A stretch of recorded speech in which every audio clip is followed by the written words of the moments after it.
All right, let's get back into this. Opie and Anthony, Patrice O'Neill in studio. Phone's lit. Brooklyn Ace, I think Anthony should run for Senate. Oh, yeah.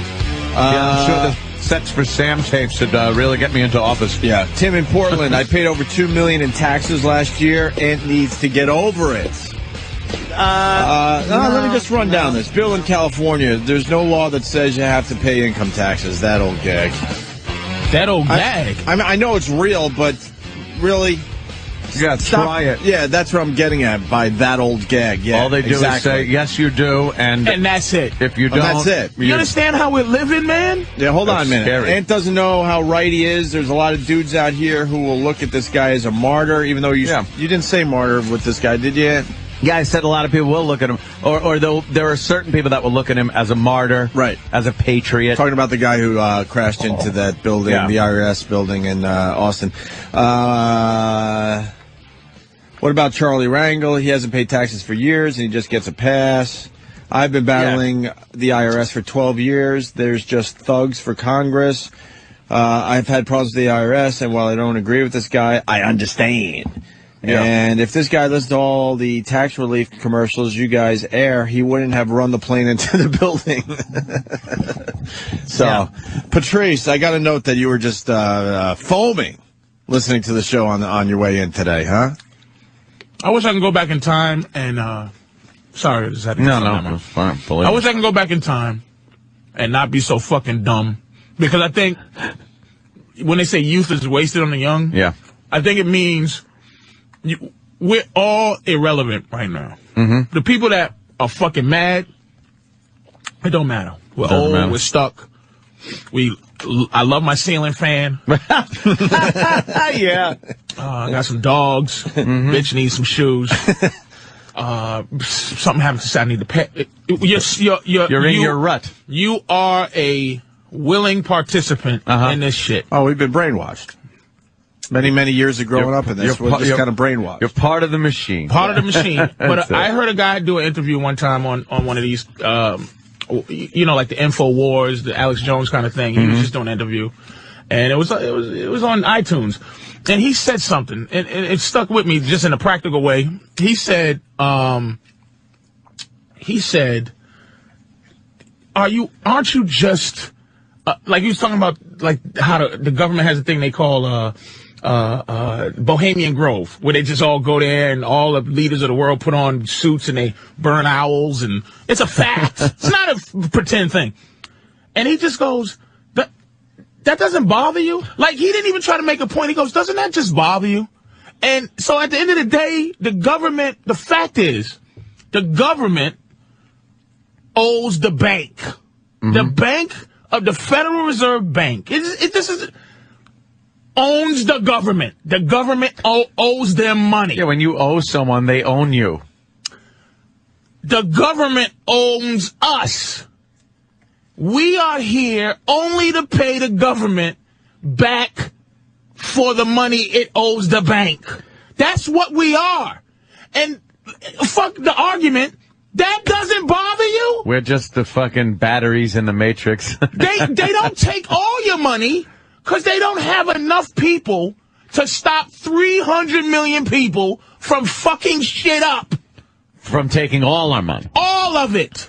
It's arbitrary. But you know something? When income tax first started, if they said 50%, give us half your shit, there would have been a revolution when they first did it. Immediately. We're living worse. But they're able to just, every few years, they change the tax code, which I talked about just before, which is a giant fucking volumes of shit no one could possibly understand.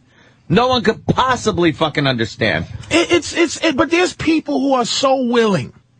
And this is the thing, it can't happen without our own help. This is why I hate people. This is why I hate people. I hate the TSA. I hate the fucking meter maids. Yeah. I hate people whose job it is to fuck you because it's their job.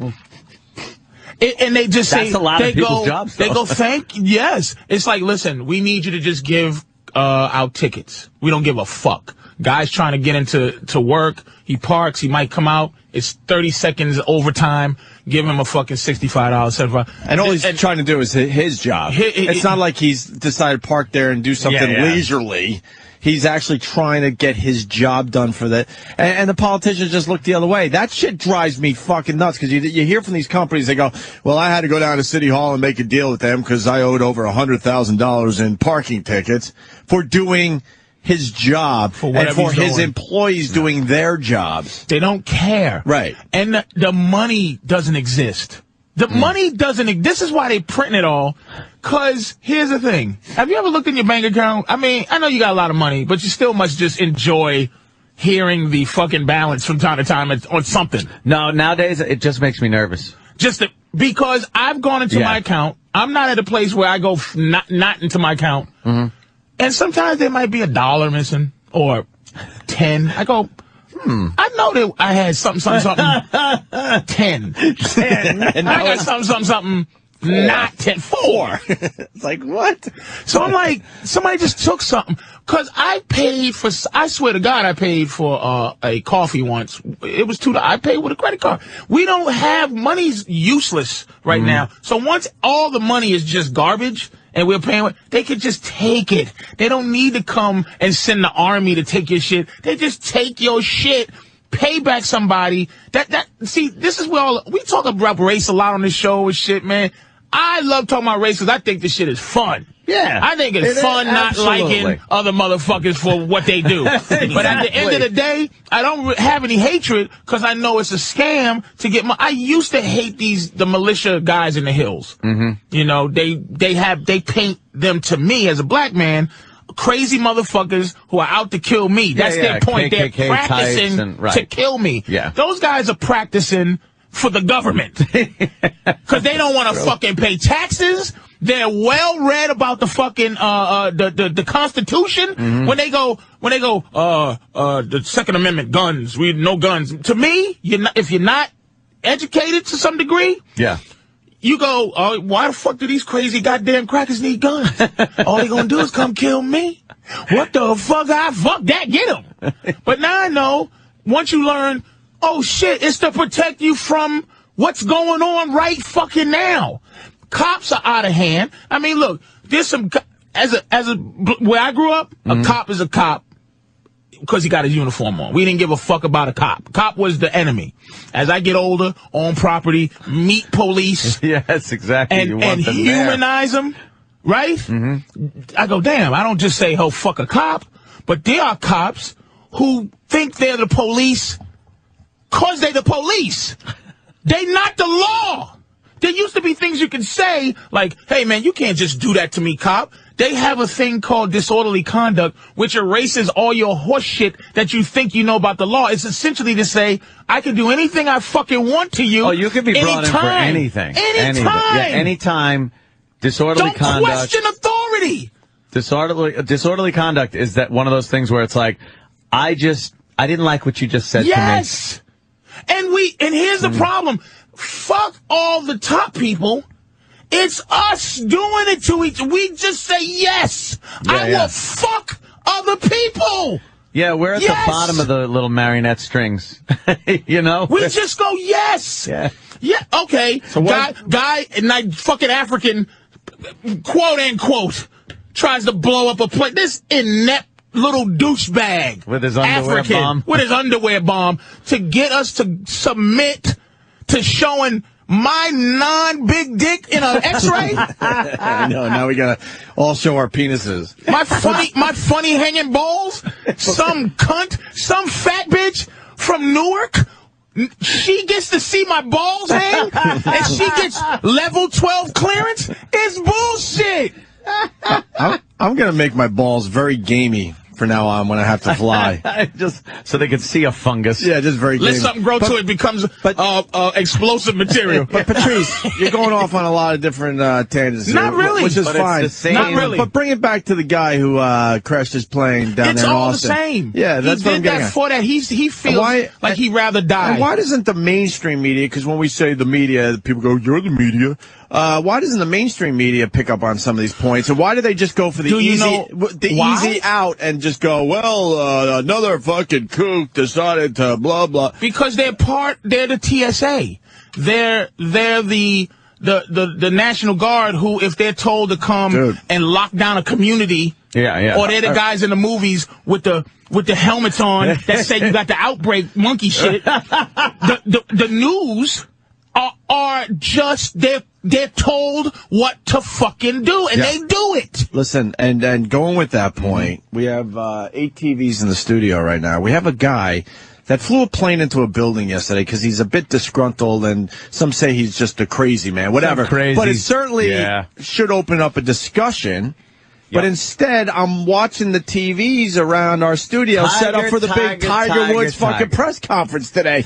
Look, there's a guy. He's live. He's a local guy. He has to be there for the big Tiger Woods press conference today, which is a nothing press conference that's going to last less than 5 minutes. It means fucking nothing to just about every single person that's going to watch this horse shit on TV today. Open dialogue on they don't want that. I'll tell you what they'll do. They'll fucking shake Haiti again before they let this motherfucker. They'll figure out how to make Haiti have another earthquake so we can sing songs so that this motherfucker looks like a lone kook that you don't talk about. But this motherfucker killed himself. Reading his fucking letter, dude, you understand his frustration. But look at this. They're discussing, maybe I can pop it out. They're discussing Tiger. Yeah, you think about that, and I think David Faraday, the golf analyst, said he wouldn't be surprised if he sees Tiger take the whole year off. Wow, really? People think he's going to go back to rehab, and then... The feeling is he's killed himself probably going to play in a plane. The Arnold Palmer event, which is just outside of his house. This is what they need to discuss. Mad at the IRS. And they're just discussing it in a serious manner, like they should be discussing the guy that just flew a plane into a building. This is David Blaine waving his hand over to the left while he does something over here on the right. I mean, it's just because this is what they're discussing today. I've barely seen coverage on the plane crash. Barely. That's the story from outside here. Let's send it back to you guys. See you in the next hour. Thank you, Duke. All right, you can see Tiger's comments right here on Fox this morning at 11 o'clock. Thank you. How about an open discussion about taxes and the government and why an individual would do something like this instead of just writing it off as a manifesto, a wandering, crazy diatribe? How about you just openly discuss it? I like what Patrice said about we are more fucked now than we were when we left England. When this country was created. When it was a colony, and England said, send your shit. You could live there, but send all your shit over to us. All the riches and good shit, because you belong to us still. And then the Patriots said, you know something? I like this place. Fuck the king. Fuck this shit. This is now us. We live here. And then England goes, hey, no, fuck you. We're yours. All right? War. Now we're going to fight you to keep this shit. It's worse now than it was then. Yep. They're asking for a lot more. Yep. Even in, now dollars and shit like that. I always liked the quote, the tree of liberty must be refreshed from time to time with the blood of patriots and tyrants. You would never hear a politician Are you willing to take a bullet, though? I am much too important. On the LIE. I am That's much what I'm saying. too important. I know exactly. Are you willing to get smoked for your belief? That quote is Thomas Jefferson, who is looked at as the fucking patriot, national hero, fucking founding father. But he said shit like that if you said it now, you're locked the fuck up as some kooky militant militia guy. And here's the thing: if you look at the Constitution, they put things in order of importance to keep England from fucking you in your asshole. They didn't say in no particular order. First thing, the news. Yeah. Meaning what you just said. Why is this douchebag talking about Tiger when this guy should be talking about something a little more serious? Thinking he did a revolutionary act to please everybody. Listen, right. The freedom of press. The freedom for people to go, no, this is some fucked up shit going on, but the press isn't free. Fox is, they own news. CNN owns news. This shit is, so the second thing is guns. Right. They thought that the people should have pistols. Number 2 with a bullet, guns. Number two. Thriller. The Thriller of Constitution. No. The Eagles. The Eagles, Best Greatest Hits album. Number one. The Eagles of the Constitution was the press. Should be able to say anything they fucking want. They expose this bullshit. Number two, in case Speak your mind without persecution. Thriller was fucking...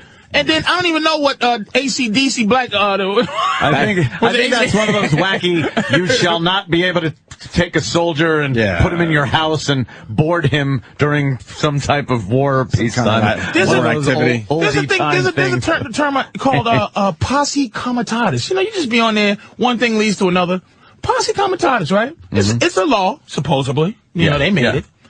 The Army can't do civilian police work. Right. If you see an Army in your neighborhood, a motherfucker with Army shit, that's illegal. The government is not supposed to be sending the fucking Army to do shit in your neighborhood. It's standing Army where you live. It's illegal. But whatever. But that's what we are. Hey, what you going to do? They want what they want. $2 million. Hey, stop complaining. Stop complaining. I play my tithes. You douches. The guy doesn't even understand. I understand you paid over $2 million in taxes last year. Were you happy? Let's say hi to Tim in Portland. Hey, Tim, were you happy paying over $2 million in taxes? And what percentage of what you make is $2 million?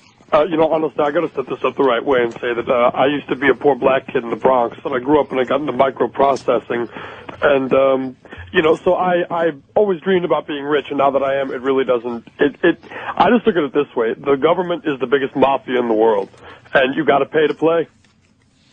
Got to pay to play, and you're okay with that? No, I'm not okay with it, but I believe that the asshole who killed himself would have killed himself for another reason. He was nuts. It had nothing to do with taxes. Well, when is enough going to be enough, though? That's the question today. That's the question today, as they continue to take more and more of your money, and you do feel out there something is going on, something's bubbling. And what is that going to lead? Is that going to lead to anything? Maybe it never leads to anything. I don't know. And when will you feel? Yeah, when like will you feel it? Yeah. Right. Well, honestly, I always feel like something's bubbling because I'm a black guy, but I mean, honestly, I'm always afraid of people. So the idea of a bunch of people getting together with this fervor, I mean, first they're pissed off about the taxes, then they're coming for my ass. And it's a big plan, too, brother, because listen, it's like everything in this world, right? This is a lottery.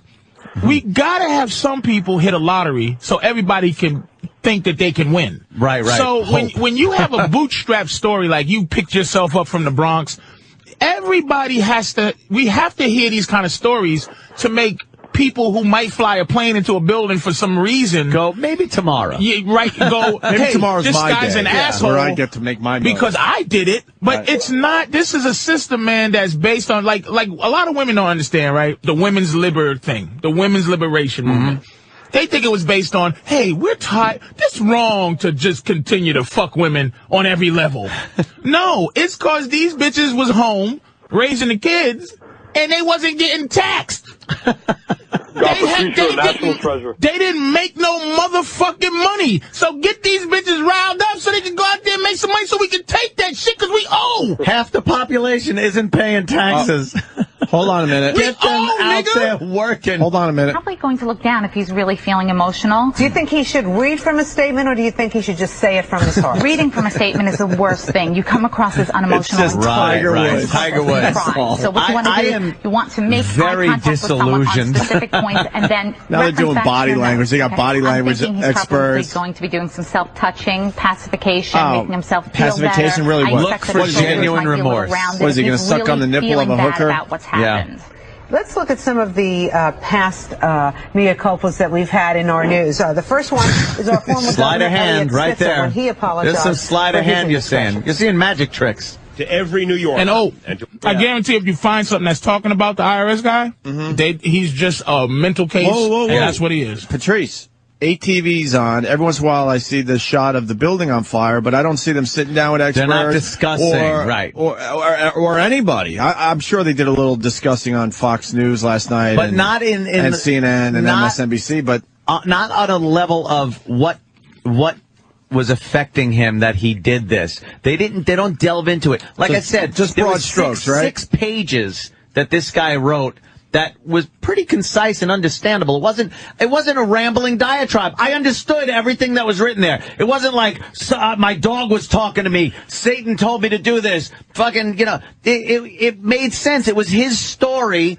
from the time he was in high school till the time he said, goodbye, I'm fucking crashing my plane into a building.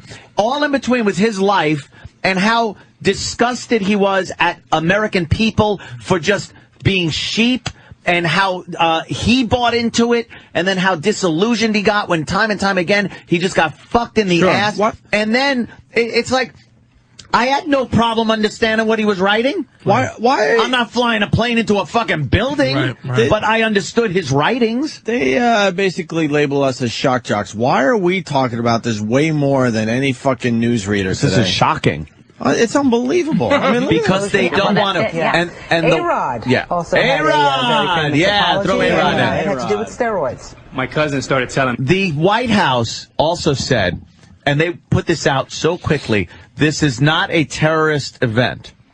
Don't worry, it's not terrorism. Now, hold on. I see. Patrice. Here is a guy. I see what you're doing over there. That is disgruntled slow down a little bit. with the United States government and decided to take violent action against the government because of his hatred, disillusionment, disenchantment, whatever. He is a terrorist. But you know, I'm not saying. But the reason they're not is because they call it Big Sis now. They're not Big Brother. Right. If people are not, they used to call it Big Brother. Now it's Big Sis because there's a woman that runs the show.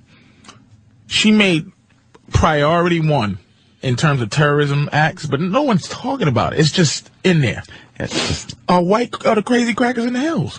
Yeah. Number 1 priority for the safety of this country are the crazy, the quote unquote, because I'm saying quote unquote because I'm not buying into it. Is these guys in the hills who just want to be left alone. Yeah. Those guys are the next guys. This is perfect for them to muscle those dudes, like not even what was Ruby Ridge, right? Yeah. Not necessarily David Waco, but that was one of those things where they make us go, this is a fucking kook. But here's the thing: 30 million black folks, right? Okay, very difficult for me to go. Yeah, this guy with his fucking Crocodile Dundee hat and his and his fucking cross eye. I'm on his side. See, that's why the racial game has to go on. Right. Because if you're going up there fucking with these crazy crackers in the hill who have cults, and we don't apply mind thinking to that, this is all a setup because the government doesn't want us to really be upset. It's a divide and conquer kind of a thing, too. There's strength in numbers, so the more you can put people into categories and divide them up, the less they're going to get together and band together and go, we're getting fucked here. That's why everybody, and don't get this twisted, anybody. I do not support us being together. Yes, me because neither. Anybody who has any charisma that could galvanize people to think and come together for a common good in history gets fucking smoked. Starting with Jesus. Gandhi, smoked. Lincoln, free the slaves, smoked. Yep. Malcolm X, when he was hating white folks, wonderful life he was living. When he went and found out white people were like Muslim like him and he was rethinking it, get your hand out my pocket, nigga. Smoked. Martin Luther King, smoked. Gandhi, smoked. Yeah. Fucking Donald Rumsfeld lives a wonderful life. Anwar Sadat, fucking shaking hands with Menachem Begin. Smoked. Bringing people together. What kind of cigarettes? Nigga. Fucking lead cigarettes. Fucking leadies. They call them leady non-filters. Dead. Oh, dead. Sorry for all the fucking crackers in the hills that I'm trying to relate to. He was murdered. All right, listen, we're going to take a break. And we'll move on to other things, but we'll keep this topic on the table today, right? Yeah, it's a biggie. You want to go to break with an outtake from the We Are the World recording session from yesterday? Why wouldn't we?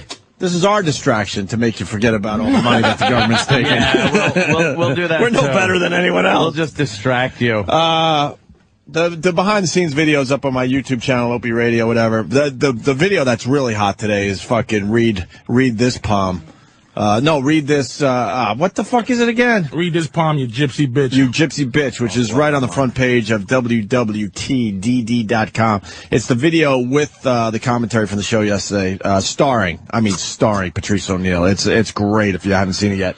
But first, a little behind-the-scenes action from the We Are the World recording session. Comic duo Pat from Menaki reacts to Sam and E-Rock talking quietly. Sandy King gets excited about Diet Pepsi. Just some of the babble that was happening in between takes yesterday. All they saying. I can read his lips. Big Ace sucks. You should throw him out. Has 9 toes. He's horrible. Diet Pepsi in the fucking house. Diet Pepsi. We should go back and... You got no idea. Is it sponsored? You should have a sponsor. We won't hold it. Product placement. We should all hold gold dipped roses. Steven Singer. Steven, not singers. The Steven Singers. Oh, wow.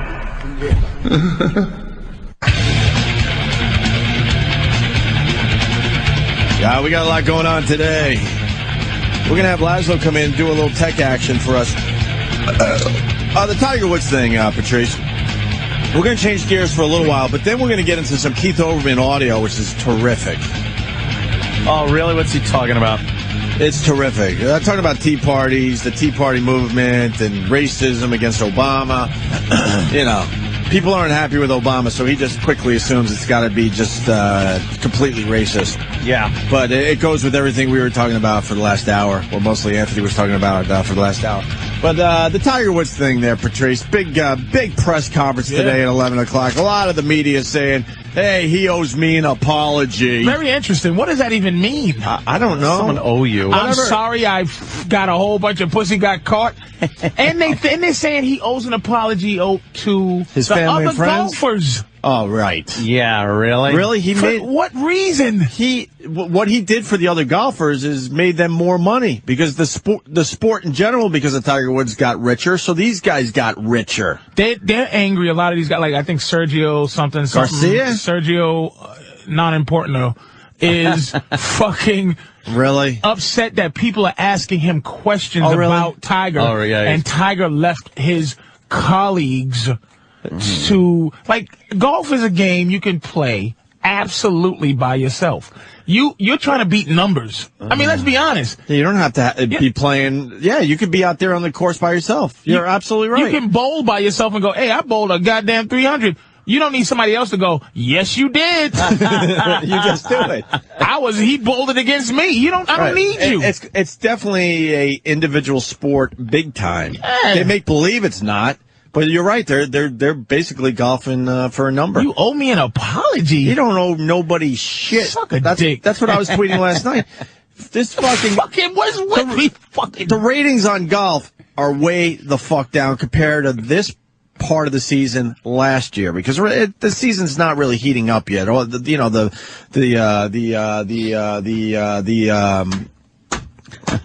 holy shit, I'm having a tough time. Right, the Masters and all that. What are they called? The holy shit, how am I fucking... The majors? The majors. My God, I'm losing it. It's all right. The majors aren't even, they're right around the corner. It'll take about 6 more years for you to completely, for the signs to really... Holy For your hands to start shaking. So 6 years, enjoy it. Holy shit. It starts with forgetting... 2 plus 2 is, it's fuck. 4? Yes! I just had one of those days yesterday. I had a lot of shit to do, so I'm like, fuck, I think mentally I'm just fucking tired today. Of course the majors. But anyway, what I'm saying is he doesn't owe the golfers anything because no one's watching golf because Tiger's not playing. What they want is Tiger to get back immediately. Immediately. Well, he's I mean, that's the thing. This is the reason why, like, Obama's speeches are very, like, it's watched because in a place full of white, everybody goes, "Oh, he stands out." Tiger stands out because really, not Greg Norman. We said his name yesterday. The other guy, I'm that too. The guy that's like one of the Phil Mickelson. Right. It's like he can't be the face of golf. No. He's like, ugh, you are golf. Tiger's not golf, and that's why. There's not a close. People love watching him. There's not a close second is the problem. I mean, Steve Stricker. Mickelson's a close second. Not anymore, bro. He's very old. He's out of the sport, basically. You know, you got to look at the new guys. And as far as the new guys coming up, there's no one. Sergio? Even he's been kind of a bust. He was supposed to be a lot better. He can't win nothing. He was supposed to be a lot better than he is. Steve Stricker, we learned yesterday, is the number 2 golfer in the world. I should have known that, too. But he's a distant second. He can't hold his sport up by his bootstraps like Tiger does. But we're going to get the fucking press conference at 11. Me and Ant were joking where you said we're going to hear... 11 Eastern? Yeah, we're going to hear, I'm sorry. We're going to hear I apologize. Mm-hmm. We're going to hear I take full responsibility. And what was the last one you threw in? The last one is we now would like to ask the press for privacy so we can deal with this. And heal. Our family needs to heal. So if you could give us the courtesy of privacy, we would shut all that horse shit that you hear every time. And he doesn't owe any of us any of that shit.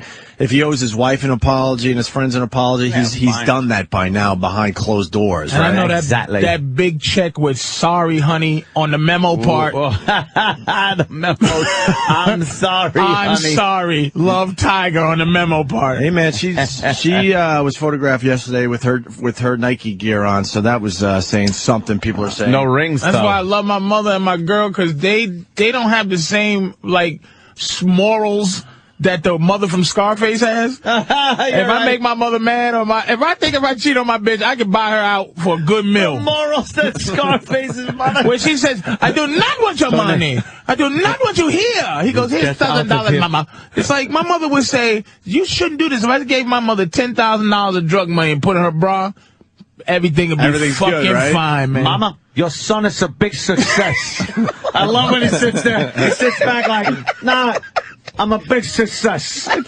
And she's like fucking so pissed at him. Who'd you kill for this, Antonio? I didn't kill nobody. I think you're fucking right, man. Anyway, it's a big success. And he sits back waiting to get hugs and kisses from his mother. But that big fucking Angela Davis Afro sister comes over. A big sorry. So his wife is paid for, fine and dandy. And a lot of these rich dudes, man, they cheat. It's a cheating cult. The women that muscle their way up to that level, that have an understanding like that, it's basically don't get caught. Don't make me look like a dick. Letterman, having to let him. The fucking ultimate that I don't understand how Tiger, again, talking about how to beat who's it.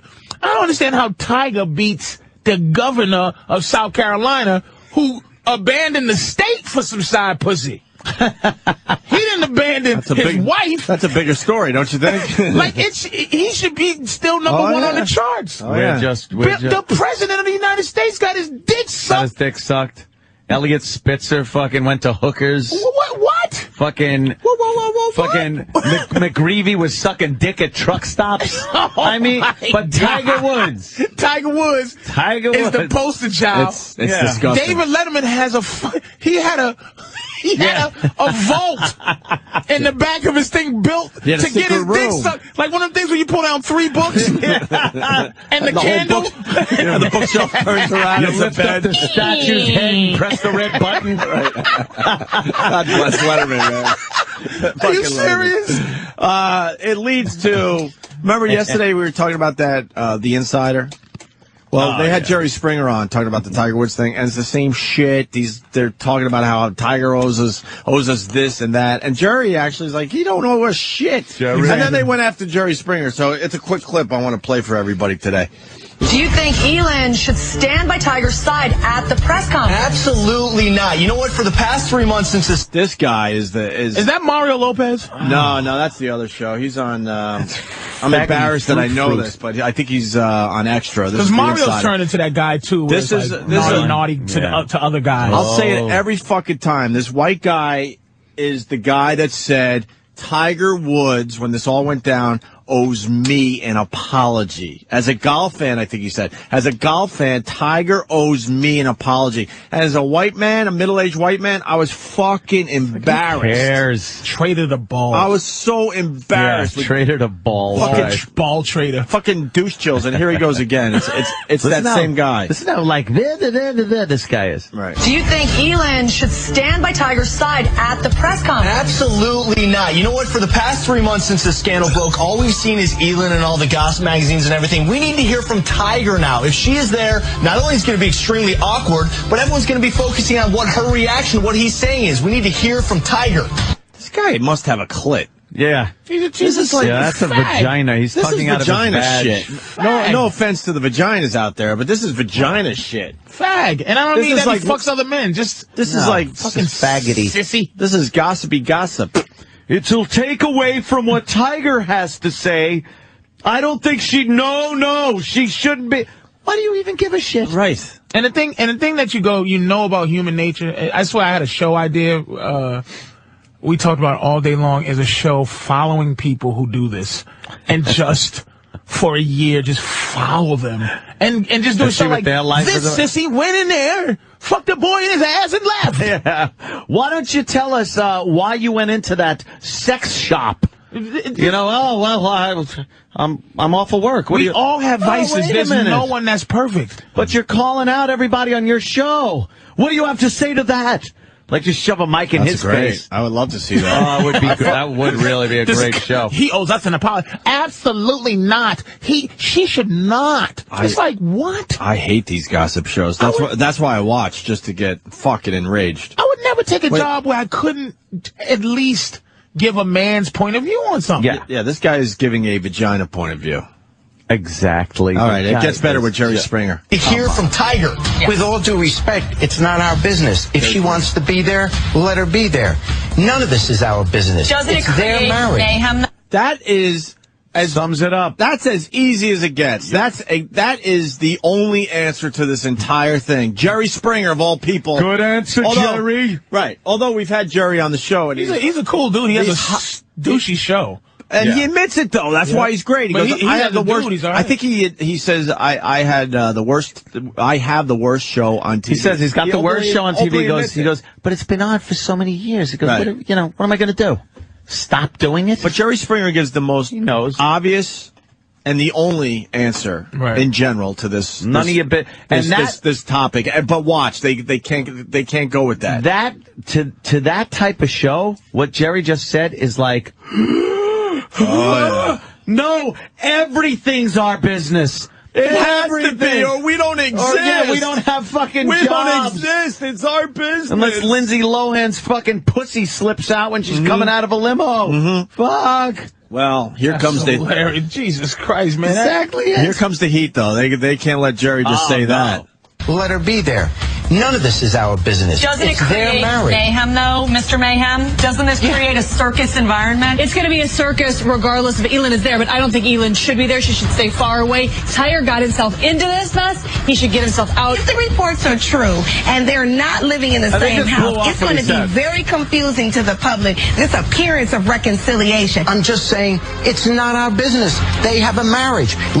He owes an apology only to his wife. He doesn't owe an apology to us. I never said to my kid, I want you to have a marriage just like Tiger Woods. He owes an apology to Jerry, you stop it because you know. Did you hear that again? He owes an apology to me. It was in the background. It's just why does Tiger Woods owe you an apology? Yeah. You know why? Have a marriage just like Tiger Woods. He owes an apology to Jerry, you stop it because you know you like the sensational and you know you nosy. I see you digging in people's business trying to get the 411. Don't try it. Don't try it, Jerry. Nobody comes. Look, I have the worst show on television. I admit it. But no one comes on our show who doesn't want to come on and just talk about their life. And I always tell them, you're nuts if you do this. There you go. Jerry Springer way smarter than any of those dummies. He's trying to talk his idiots out of actually coming on his show. Right. There's no reason. Jerry, I'm going to come on your show, Jerry. You talk to an unreasonable person, man. I think that's one of the circles of hell, I think. Unreasonable people are in hell. I really believe that. Fraud and lack of reason. And it's just, you get, this is what I'm going to say, and I'm going to say this, and you go, you try to just reason. so, you know, I'm not going to, and you learn this, I'm not going to be reasonable. As they sitting there attacking, you just go, you dumb bitches are stupid. And then that'll shock them right into like, shut the fuck up. Yeah, let's go to Matt in Jersey. Matt, what's up, buddy? You know, a couple things real quick when you were talking about people getting bought out. Don't forget the joke about Kobe with his wife was that the rock he got her was that $4 million ring, yeah, man. 24 carats because that's his number, and purple because it happened on the road, right? Oh, yeah? All right, well. The apology thing reminds me of that episode of Seinfeld where George is trying to get James Spader to apologize to him. Oh, the ice cream won't shop? apologize to him. That's a good one.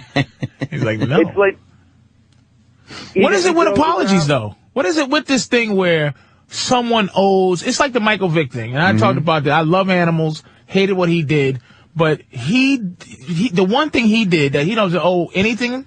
One, he's not sorry. He hates dogs. Right. Two, he went to jail. See, if sorry really meant something, there'd be a lot less people in jail. Oh, my God, I killed this family with my drunk driving. I'm so sorry. I'll never do it again. Oh, okay. You're free to go. Just don't do it again. Now, if you do it again, you're going to go to jail right away. Because I'm really sorry. I'm really sorry. So you wouldn't do it again because you were really sorry. Even the Michael Vick thing, what he did was just completely disgusting, obviously, to most people. But even that, he doesn't owe me an apology. He doesn't owe an apology, right? I don't even fucking know no, the he guy. doesn't. I hate if he killed one of my dogs, if he killed one of my dogs, then I would go, whoa, hey. But why does Michael Vick owe me an apology? Nothing. I thought if I killed 50 hookers, went to jail, got out, and they go, Patrice, you sorry? Like, no. Like, I love killing hookers. I just got caught. I went to jail. You caught me. I'm not sorry. If I said I'm sorry, it would be insincere and fake and phony. And bullshit, because I'm not sorry. Which is what we say all the time. Anytime you hear someone apologizing, especially for language or offending a group or something, it's bullshit. We've been forced to apologize a few times, and it's a low life for our careers. It's embarrassing. They don't really when they throw care. an apology in front of you and go, you better read this, and you better be sincere when you do it. No one. You better be contrite. Yeah. Oh yeah, contrite. dude. That's a word I shouldn't even know. He was very contrite. We believe him to be the last sorry. apology we did, they go, and we'll be listening. That was their final words. Yeah. And we'll be listening. They said that to you? Yeah. Oh, so you must have read the shit statement. Aunt read the statement. It was before we came back on the air. With less passion than a Steven Singer Gold Rose read. Him and his stupid roses. Right. What's next, Steven? Yeah, really. Why don't you just start dunking children in that for Mother's Day? Why don't you dunk your child in gold? Why don't you dip your penis into fucking 24 karat gold? And how about a little exposure on your website? There's a little too much Howard exposure he said on your our website. names on there. Yeah, but we're on there. People see. People have been tweeting me about it. Well, it's Howard.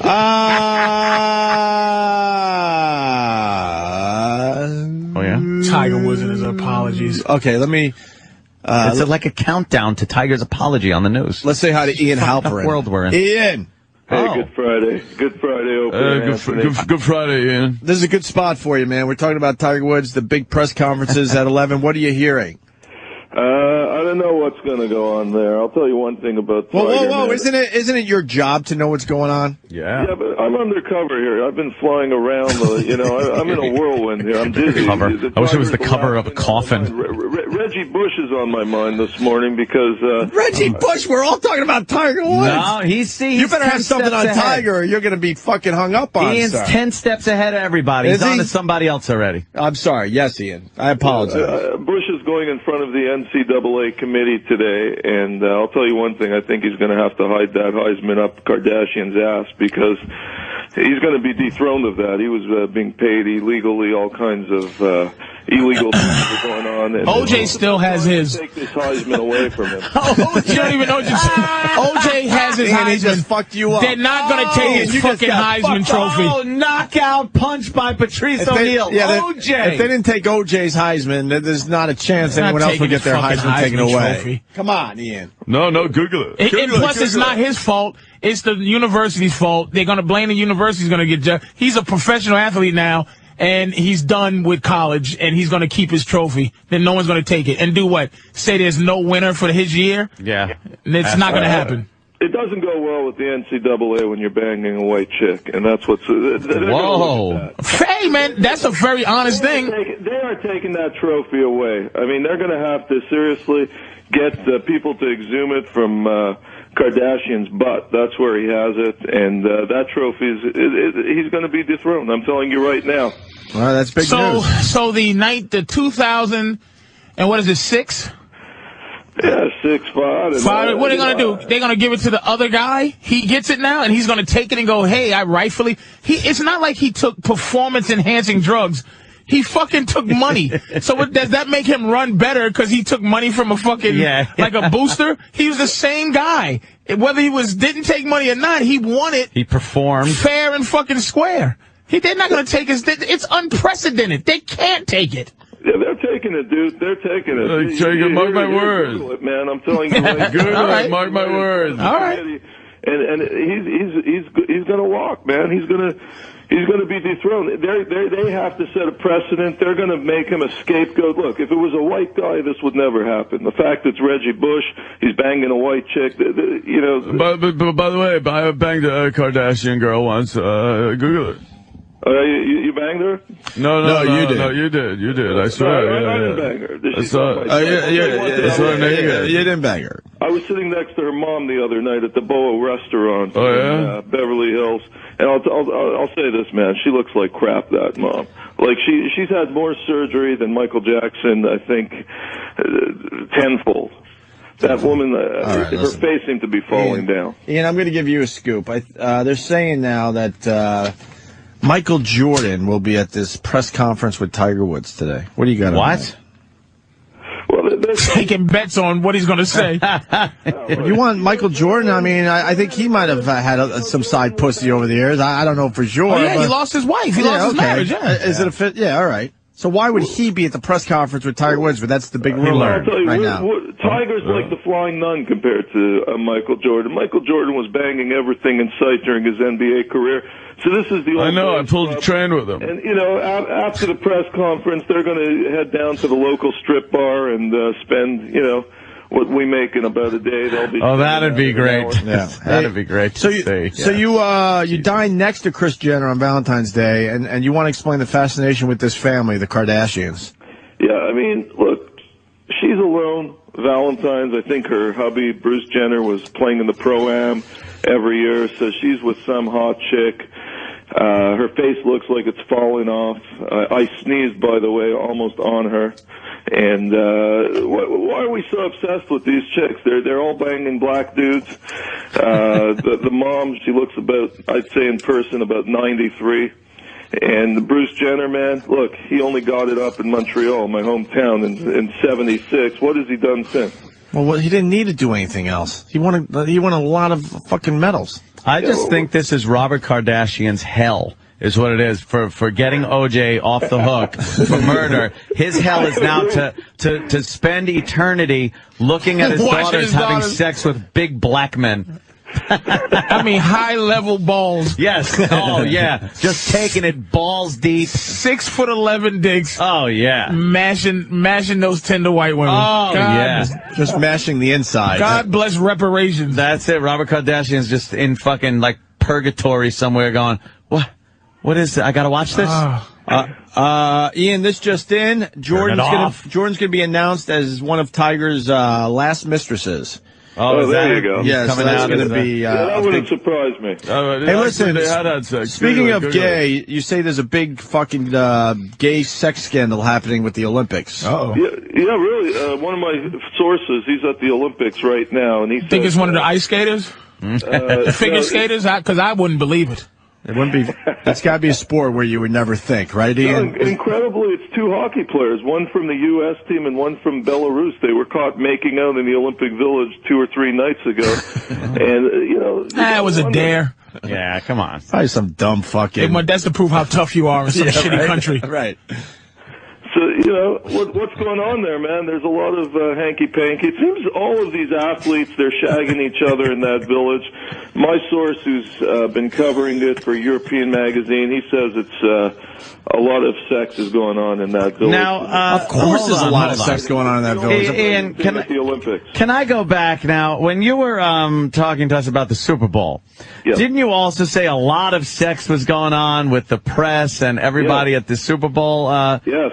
In Miami, was it? Is it safe to say that there's a lot of sex going on everywhere? Yeah, apparently everywhere, Ian. Well, look, we're not going to deny it. Look at Tiger, man. He spends more time, shagging than golfing. And Are you married, brother? Am I married? Yes, sir. Well, are you interested? What's it to you, man? I'm undercover. He's undercover right now. Oh, he's an undercover guy? He's an undercover guy. He's not. Who says he plays the saxophone, but we know it's bullshit. He's an undercover guy that wears giant fucking sparkly glasses. He looks like Andrew Dice Clay a little bit. Like, why would you wear those if you're undercover? Ian, when are we going to hear you play that saxophone you keep talking about? I got to come into your studio and bring in my band. It's called the His Highness Band. Yeah. And we got to give you guys a concert with my dancers and have a rock and how about you play this? I heard a bit of that. We are the world. Oh, wow. All right, well. Get him involved. How about you play the saxophone for us right now over the phone? I don't have any horns here, man. I'm in transit right now. Okay. Just talking to your sources every day, and I would love to. Yeah. What do you got on Barbara Walters? Well, here's the question that I have for you guys. She's announced it's her last Oscar special. Yes. And rumor is Diane Sawyer, Queen Latifah, Samantha Harris, who I actually like a lot, and she just announced she's off Dancing with the Stars. They've been shortlisted to take over. Who do you guys think should take over? I'm not sure I'm convinced any of the above fit the bill. Beyonce's father. I'm going to go with Ernest Borgnine. That's a good one. Ernest Borgnine. He's a fucking interesting guy, Ernest. Still alive. The answer would be, who gives a shit? Right. That is the correct answer. When I heard her announce that she wasn't going to do any more Oscar night interviews, it was the biggest who gives a shit moment I've ever heard. Who cares? Besides Walter Cronkite's ghost. Yeah, fuck it. Who cares? Who gives a shit? That show goes on without Barbara Walters. Who cares? It probably will be better without her. And now back to the Barbara Walters interviews. Oh, wow. Is she going to make the person cry? Is she going to ask a weird question like, if you were a tree? If you were a twig. Who gives a shit? Diane Sawyer, she'll probably get the gig. And I think it's a bad choice. She bores me to tears. And got something in common. About Sawyer, I think her time should have been up about 6 years ago. And the fact that she's doing the news right now, I think they're going totally the wrong direction with her. All right, well, and finally, I guess you had a date with a Pantene cover girl? What? Yeah, man. Well, that agency, Kelleher International, I went undercover with them, and they hooked me up with the date of my life. It was a Pantene cover girl from the UK. Who? What was her name again? Punch her up. Man, I could YouTube her, the clip of her. It's Emma something. Her name was Katie Millerbrook or something like that. All right. We better find this or you're in deep shit. She was so hot, so intelligent. It was a home run date. It was the first time in 10 years I've gone on a date, and the woman wasn't trying to suck my dick after 10 minutes. So and that's what? Oh, so a problem? That didn't work.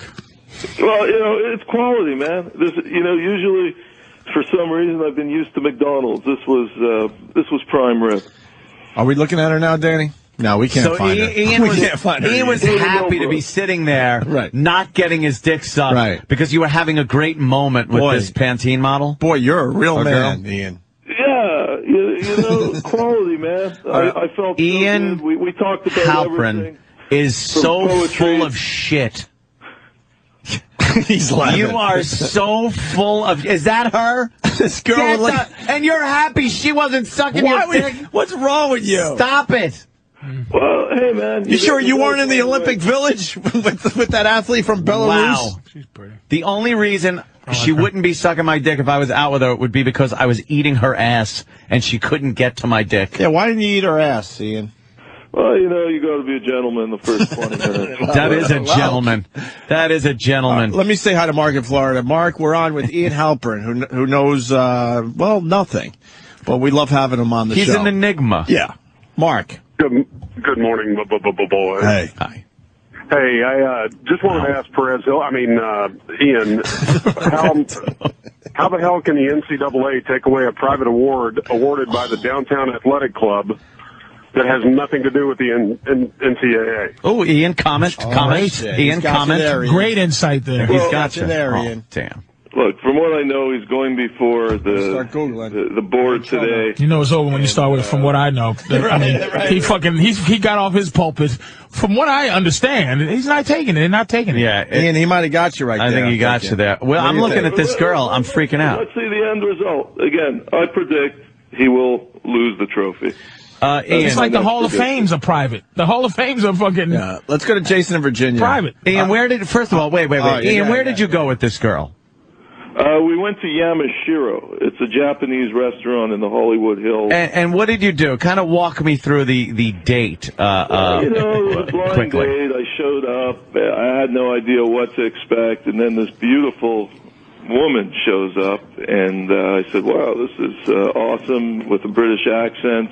And we enter the restaurant. We get a good table with a view of all of Hollywood. It's really high up, this restaurant, and just talked for about 3-4 hours. We were the last people to leave. And you talked to her for 3 hours, and so you woke her up, and then you left. Yeah, well, she drove me back to my pad, and that was it. And that was it. You didn't? Yeah. Did you invite her in? No. Yeah. Why didn't you invite her in? Say, hey, want to come into my pad? Talk about, maybe a drink or something. Well, I felt it was just too early. Too early? What do you think? You getting a second date with this fucking girl? Yeah, absolutely, man. Oh, you are? I already informed Kelleher International I want one more. And what did it cost? What did that cost? Actually, the dinner was about $450. No, I mean, did you have to pay an agency or her or anything? No. Because I went undercover, right. I told them if I'm satisfied, I'll gladly pay up at the end. So I was able to. They fronted you a model? Yes, they did. I again will say Ian Halpern is full of shit. Why would you say that? Because they're not fronting him a Pantene model that I'm looking at here and is fucking drop dead gorgeous. Oh, yeah? Well, hey, you're probably the same guy saying I'm full of shit when I went into the Church of Scientology and got them to sign on the dotted line. That's right, Anthony. Let's not forget about that. Well, I love Anthony. Yeah. Anthony loves my leftovers, so I love the guy. Oh, Jesus Christ. Why are you holding that over his head? Leftovers. Everyone's a leftover, my friend. Everyone's a leftover unless you're fucking a virgin. Your little Pantene model was a leftover. She sucked someone else's dick and not yours. She sucked someone else's dick and not yours. I'm glad you added that little footnote because I didn't get that, quite frankly, until you added virgin. Yeah. And that's actually a profound statement. Everyone's a leftover. Let's. Did we say hi to Jason in Virginia? Jason, did you get to talk? No, not yet. All right, you're on with Ian Halpern. Yeah, this guy sounds like the Kaiser Soze of bullshit. He's just sitting in his hotel room. He saw a Pantene bottle. Yeah, like Kaiser Soze, he just looks around the room. Goes, I could talk about a Pantene model. International is makes the towels. He's full of shit. That was great. She worked at a milled soap factory. You're the type of guy, when I'm talking about all this, you're jacking off and you're probably thinking of me and her with you, and that ain't going to happen anytime soon. Yeah, I remember she worked for the Kobayashi Porcelain Company. It was Kobayashi. Wait, John in Alabama. John, go ahead. You're on with Ian Halpern. Hey, boys. Who are you hiding from, Ian? Who are you going undercover from? I don't know who the fuck you are. Well, dude, you know, hey. I think, let me explain. I think what John is saying is you're not famous enough to be undercover. You could just be Ian. Right, you could just be you. You could just be you. That works for me. Yeah, let me tell you something. You're welcome, John. I just want to make sure Ian understood your point. Oh, yeah. No, I was with two chicks that night. The Pantene girl and another girl. Her name is Minibar. Minibar. I was with... Ian, why don't you fucking stick up for yourself? Jesus, what's wrong with you? I love you guys. I'm undercover. Are you losing your balls? Let's go. Shabbos is coming up in a few hours here, so I'm not going to argue with you. I got you. Anthony, man, look, I'm going to take Anthony. I'm going to pay his ticket up to Canada and give him the grand tour. I'd love to. And I'd love change to. His opinion of me. I'd love to. What part of Canada? Montreal, about 2 hours north. Okay. Ian, how are you able to go on dates with like Pantene models if you're married? No, I'm not married. Oh, I think you might have said you were married on this show. No, not married. You know, just happy-go-lucky Canadian and dating Pantene models. And I saw Jose. All right. Anything else, Ian, that we didn't cover? I think we're just about done. I wanted to let you guys also know Heather Mills, apparently she's plowed through $54.5 million in 22 months from Sir Paul. And I just have no idea where she put all this dough, but that's quite a bit of loot to get rid of so quickly. Wow, how is there no way to find out, what she spent there? You ought to go undercover as her leg. Yeah, you know what? Let me ask you a question. Would you shag Heather Mills without that leg on? No, why not? Yeah. Would you eat her out without that leg? It might get a little sweaty, but why not? I don't know. I wouldn't take Sir Paul's seconds. Leg? Would I what? Would you lick the prosthetic leg? Yeah, that's easy. Oh, it's disgusting. I think Mills needs Anthony in the hay. That could turn this around. Thank you, Ian. All right.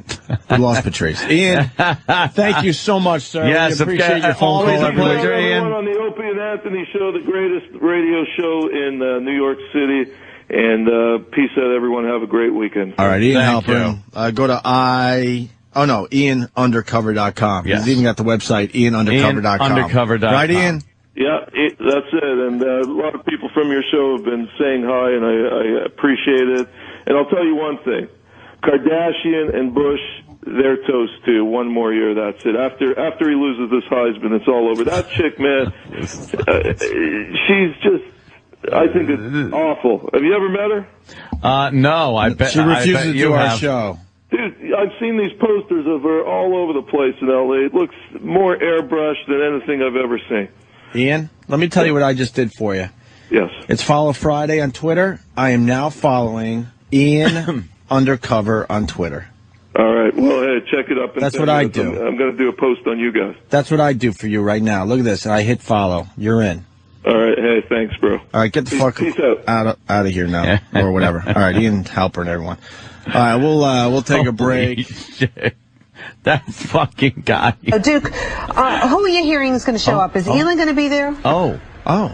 You know, that's the $1 million question. There's some reports that she will not be here. Other reports say she will be here. If I was a betting man, I would say that his mom is definitely going to be here. We're also hearing Michael Jordan is going to be here. Now, that makes a lot of sense on a couple different levels. Tiger and Michael are friends. And not only that, they represent that Nike brand. And Phil Knight, the CEO of Nike, came out and he said, hey, look, this too shall pass and Tiger is going to be big. I mean, Tiger, after Michael Jordan left Nike, is really Nike when you think about it. The three big names on Nike are Tiger Woods, Michael Jordan, and Derek Jeter, with Jordan and Tiger being the biggest. But we're hearing Michael may be here, and really that may be the only athlete in the world more famous than Tiger Woods, if that's at all possible, especially after this event. And, Shut up! So we're also hearing it's going to be 5 to 7 minutes. Some people saying it may go 12 minutes. Once again, there is it's Ian a controlled Halpern just environment. talked to No us. questions will be asked. Very the Golf Writers interesting. of America have decided to Heisman boycott trophies this. are up for they grabs. have 3 seats. available at this press conference. They decided because you can't ask questions, will Elin they're not be going to be there? on hand. Wait, it's going to who? be a very Who's controlled bailing? environment. One camera. What? Only one camera is going to be there. It's a pool camera, and it's going to be What's interesting this, the Opie Anthony to see show? how controlled that camera is. Will there be cutaways if Elin is there? Oh, my God. Of Elin? Will his mom be shit. there? This If is the Elin world is we there, live is she in. next to him? I imagine if Michael Jordan's in the crowd, we're also going to see the camera pan to him as well. So this is going to be, people are going to study this case, crisis management people, public relations people, in colleges for years and years to come. How this was controlled and years to come. It's going to be it's really a historic day when you think about it. This guy This is a historic day. Let me tell you something. This guy. Oh yeah, sure he did. He was divorced, and everybody, you know, there's this guy being there is so caught up in the story because he's there, Right. that he really thinks it's a big event. Like, they sent him down there to cover this, and he's there talking with the other reporters. There's probably a lot of rumblings and hoopla and speculation. So he gets on and goes, "This is astounding! Oh my God, the eagle has landed! Oh, man has walked on the moon!" Fuck. And it's Tiger I just want to Woods. say that I appreciate everyone's patience. I want to say that I first of all apologize to my beautiful wife Edith for anything I've done to My kids, my I'd like mom. to first of all apologize to my children and my children. I have to apologize because it forever is going to be haunting them for the. I also like to apologize to my friends and all of my supporters, and I just want to say that I appreciate their job. I went and took care of my problems, and my problems are 100%, and I will make Time's a return up. to golf, and that I will. Golf has been good to me. And I like to thank Nike. I like to thank Tag Heuer. Oh, yeah, he's and got I to like get the sponsors in. And I will never, this will not. And here's the mistake. Don't even say this will not happen again, nigga. Sandy Kane on fucking Channel 5. Dr. Bonnie is always having a lot of risk-taking, thrill-seeking behavior. relationship. Because these guys She's a relationship therapist. What does she know about? What the fuck could this pig possibly We've know? got to figure out what to do to make us have novelty, but not to do it, when it's wrong. Thank you, Dr. Bonnie. Appreciate it. Check out her book, Make Up, Don't Break Up, Dr. Bonnie Eaker-Weil. Women My website, want cheating drbonnie.com. to be a disease. All right, let's get a check on. That can be so cured fucking or bad. something, or treated. All the shit that we do, right? That we do and we have to do to get pussy. Meaning all the charm, all the jumping shit, through hoops, all the talking, money, right. all the fucking stuff that we say, look, we hate doing it, but we've established an ability to do it.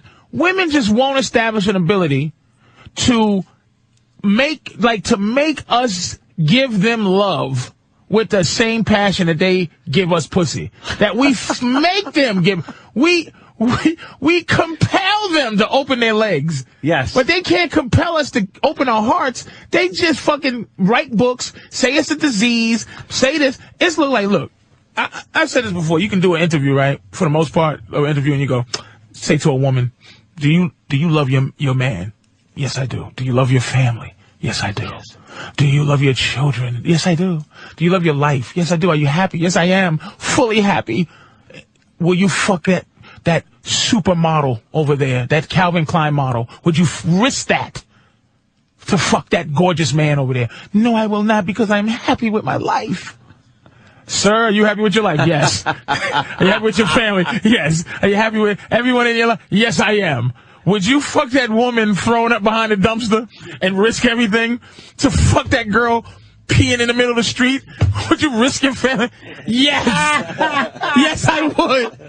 Risk it all to fuck a pig in the mouth behind a dumpster. Jesus. Why? I don't know. I don't know. I do love my wife. I do love my children. I don't want to lose them, but I want to fuck that pig. Holy shit. It's not a disease. It just is what it is. That is fucking. It's a fight to not fuck other women. Why is that so bad? It's a fight. Yeah, with those books, they'll write books. They'll put out fucking. They'll put little practices in place of therapy and everything like that. But it's simple. It's just simple. It's our one thing that keeps us from being perfection. That is true. Is the constant barrage of wanting to stick our dick in something. There's no such thing as glory holes for pussies. Women won't just stick their pussy through a hole Against and the have hole. somebody do something to it. Right. There's men that'll stick their dick through a hole just so something happens to it. Jesus. Fucking Patrice. Do you understand? This is not the only thing. If we were faithful, do you know what would happen? Women would turn into the I Am Legend monsters running around trying to find dick because they didn't realize all the dick they were getting, they were sharing anyway. Look, man, this shit, could you just, we don't have periods. We don't fucking have children. There's nothing to slow a man down from moving. And there's a lot of things that keep women from just moving, man. Like, I mean, PMS without the bleeding makes them fucking irritable. Freaking out. It's rough being a woman, man. There's a lot of things that we deal with, but they're visual. If you see a baby come out your girl's pussy, you go, whoa, that's real. You see a bitch bleeding and she's going bananas, you go, that's fucking real. But you say to a bitch, baby, I need to fuck something. That ain't you. That ain't real to them. But it's real. But it's real. But it's real. It's real. It's fucking real.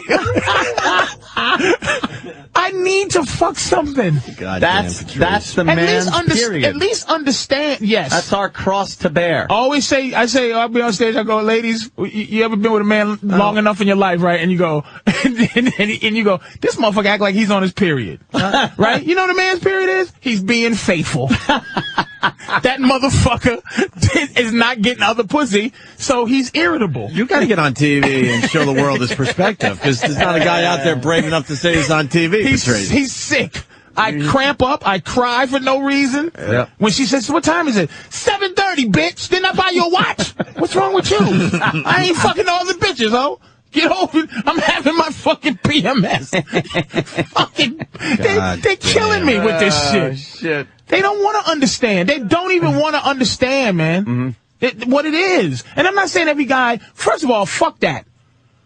Cheating, right? Fuck the actual cheating. Yeah. Women don't even want to discuss the feeling of wanting to cheat with us.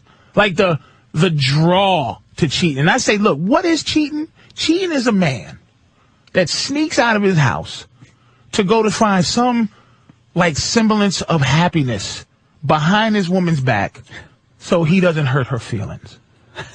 Jesus. Cheating is for them. Holy shit. How do you fucking... It's not for me. That's a hell of a spin job. I don't want to run around in the streets risking my family. Because then you just fucking invite the girl over to your house and fuck her in front of your girl. I want to do it while you're there, sweetie, so I can get that evil out. Because that would hurt her. It would hurt her feelings. So the cheating part is actually helping. It's for them. It's out of kindness. Yes, you know how much empathy I have for you for sneaking out to fuck another woman? Holy shit. Where you at with your book? Whoa. You writing the book? Whoa. Oh, yeah, okay. Ooh. Is that a good one? Oh, yeah, it's a really good one, man. Don't forget who I'm letting everybody fucking write their goddamn books. What chapter is this? Oh, shit. Did you just give a chapter away? It might have. It don't matter. There's so much. Plenty. It's just all I gotta do is do enough analogies. I've been telling you for years, your relationship book will be massively huge. Massively huge. All right, I hate when I turn and think that fucking intern's a chick. That annoys the piss out of me. What, Johnny Weir? Yeah. Johnny Weir was just in studio, but I was looking at something, and then I looked up to, make eye contact with Patrice, and he was walking out of the studio, and I'm like, who's this bitch? Oh, it's fucking... Yeah, he's a fag. A little guy. No, he says but he's not. Says no. No man, hold on, man. I know. Says he's not, no man waves at other men like this. Like that. No, Never. he's gay. He says he's Never. He's fucking gay. And look, what's he got? A fucking... It's not going to ruin it. It's fashion. not going to ruin your career if you admit you're gay. It's going to help your career, man. It's nothing but gay guys and women who run the world right now. That's true. I got a girl. I thought she doesn't know you're gay. You wave like this. Yeah, that was a rough gay. way. Never even tried out another guy. Ever. No, never. Oh my God, no. Not once. Really? This fucking sweet ass. If I fucked you, that wouldn't make me gay. That's how much of a girl you are. And no offense, man. You're just sweet as can be. What is it about me that you fucked the shit out of your woman? Yes, she can vouch. She can vouch. We can't get her on the phone though. No, we can never get her on the phone. You fuck her like somewhere far away. She could come in and she can come in. We would love to have her on the show. We would fuck the shit out of your girl.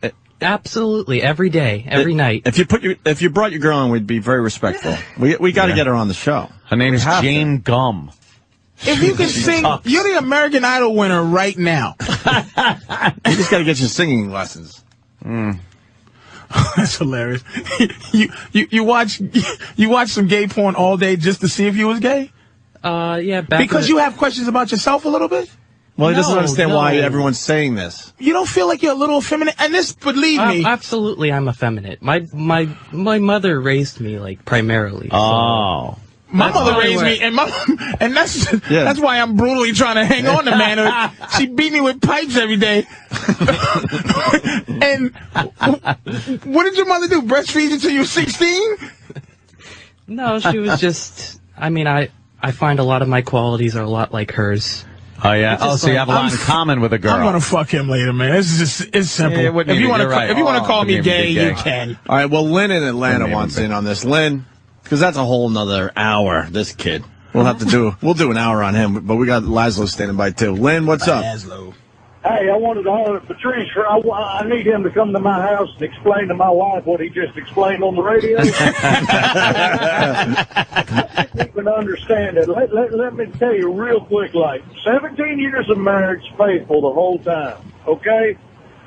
Move in across the street with a neighbor, had to nail it, ended up nailing it. My wife has been asking me why for a year. I couldn't explain it. But Patrice, you just put in words. That's why Patrice is writing the book that a lot of people are going to end up loving in the end. He's amazing. Hey, I got to just point out that there's breaking news. You know, you wonder if the media is in on this whole thing as far as distracting the populace from the real issues out there. In Atlanta, I think it was Atlanta. Atlanta, yeah. There's a zebra that's loose. A zebra's almost loose in on Atlanta. cue, well, what's up with this guy, crashing into the IRS building? Next thing you know, there's a zebra loose. Look out, Martha. To distract us. There's a zebra loose in Atlanta. Oh, my God. And it's running down the side of the highway right now. It's just kind of strange how those distractions pop up at the perfect opportunity. Meanwhile, can I just reiterate? A guy crashed his plane into the IRS. Who cares about that? They got footage of a zebra. Pissed off at the tax system in this country. But when do you get to see a zebra running alongside the cars? Well, as long as we get to hear DJ whatever on Channel 5 news, because that's news. Yeah. It's just we all need a job. We need a job, man. We'd like to support our family. We would like to discuss the reasoning behind the man's anger at the IRS, but we got DJ whatever. First of all, can I please defend you right now? Yes. His name is DJ whatever. And it's spelled EVVA. WHUTEVVA. I'm DJ whatever, motherfucker. People would think we're just trying to pretend. It's more news it's really DJ whatever on Channel 5 right now. He's really DJ Which, by the whatever. way, is... What do you, what do you want to hear? Whatever. What do you play tonight? Whatever. Which is actually a pretty good DJ. DJ whatever is actually whatever. DJ whatever is pretty good name. Motherfucker. All right, we're going to take a break. We're going to get Laszlo on the show next. Another busy show. Patrice O'Neill. And now Laszlo. We're talking about gaming, man. I mean, Laszlo just handing out games.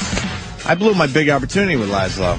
Yeah, Fuck. you did. I'm such a loser. I'm happy you gave me this game too, man. Because I was. Patrice, Jesus Christ! I'm in the middle of fucking apologizing to Laszlo, and you jump in with your shit. Alzheimer's is taking up too much time, nigga. Alzheimer's. I actually said something that you had the Alzheimer's because you didn't even realize I talked. Oh, okay, that's That's a what fair Opie point. is shit. That's true. That's a Opie fair used to point. And I already said I'm really tired today. I'm having a bad show, and I apologize to everybody. You don't have to apologize to me, sweetie. Laszlo wanted me to do a part in his game. I'll be honest. I thought, oh, here's Laszlo just being nice, and I got to yell and scream again for one of his fucking games. But he goes, no, it's actually a pretty good part.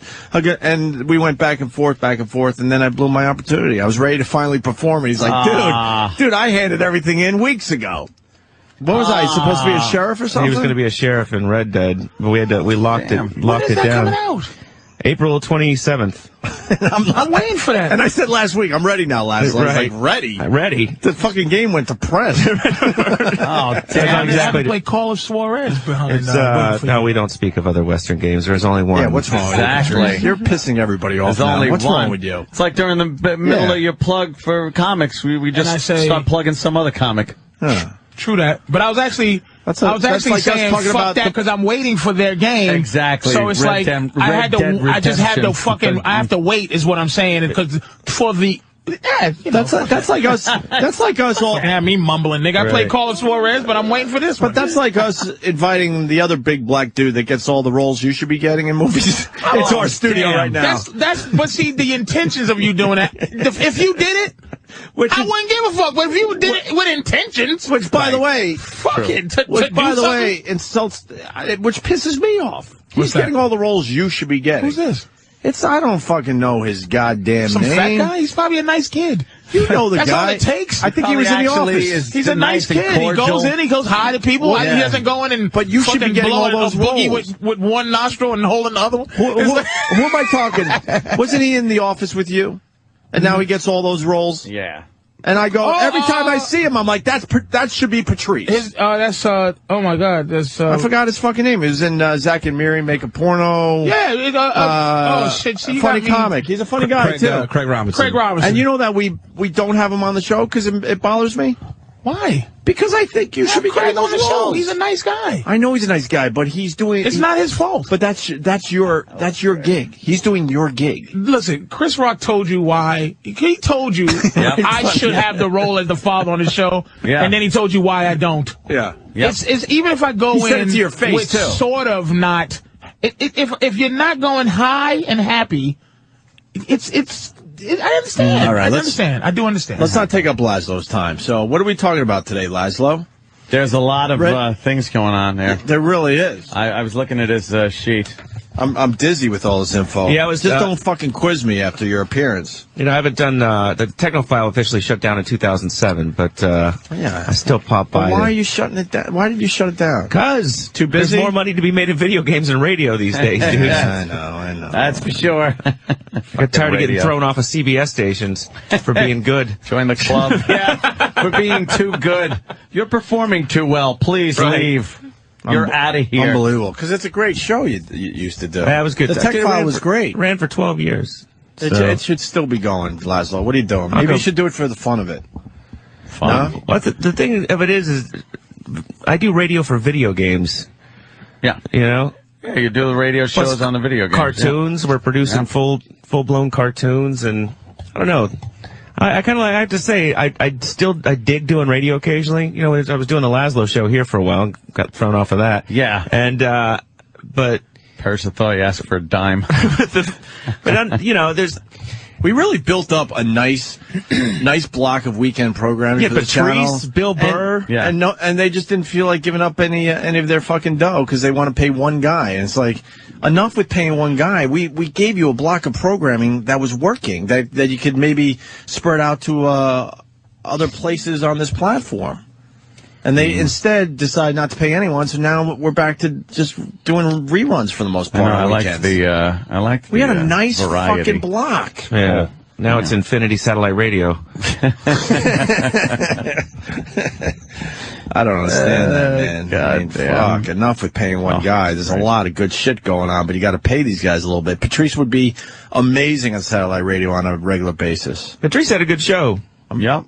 Yeah, he had a good fucking show. Talk about had a good show. It's great. Yeah. Laszlo had a good show. Patrice had a good show. We even got Kevin Smith Kevin Smith's podcast were on our fucking channel, and he wanted just a little dough. Burr and DeRosa? Yeah. Burr and DeRosa wanted just Bobby and Colin? Just a little dough. Really funny. Not a lot of dough, a little dough. Just to say, hey, thank you. Sometimes Ant will come in. We had a great moment on Laszlo's show when Ant revealed something. Right, exactly. We got a good moment. It was a great radio moment. Did I hear this? That was the big reveal that you were single. The big reveal. Oh, and let's be honest, you stay single for about it. I've never seen somebody so insecure. You cannot stay single. He's staying single for now, unless there's something I don't know. No, It's going to be the longest he's gone being a single guy. It's like Weekend, and I'm alone most of the time. Serial monogamous. I am alone most of the time now.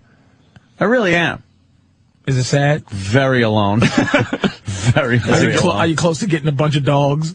No, never. No, they ruined my furniture. Fuck that. Does it feel good to be alone finally, though? Sometimes. Or are you itching? Are you itching? Sometimes Are you itching? No, sometimes it's nice. Sometimes I'm just sitting watching TV going like, Hey, think about man's best friend just swimming in your pool, happy to be there, wagging their tail when you see him. I'm not a dog person. They just chew your shit up. Well, yeah. Oh, we had an accident on my fucking nice rug. You can name him something fucking Italian-y. Yeah, Italian-y. Hey, come here, Goomba. Hey, Goomba. Hey.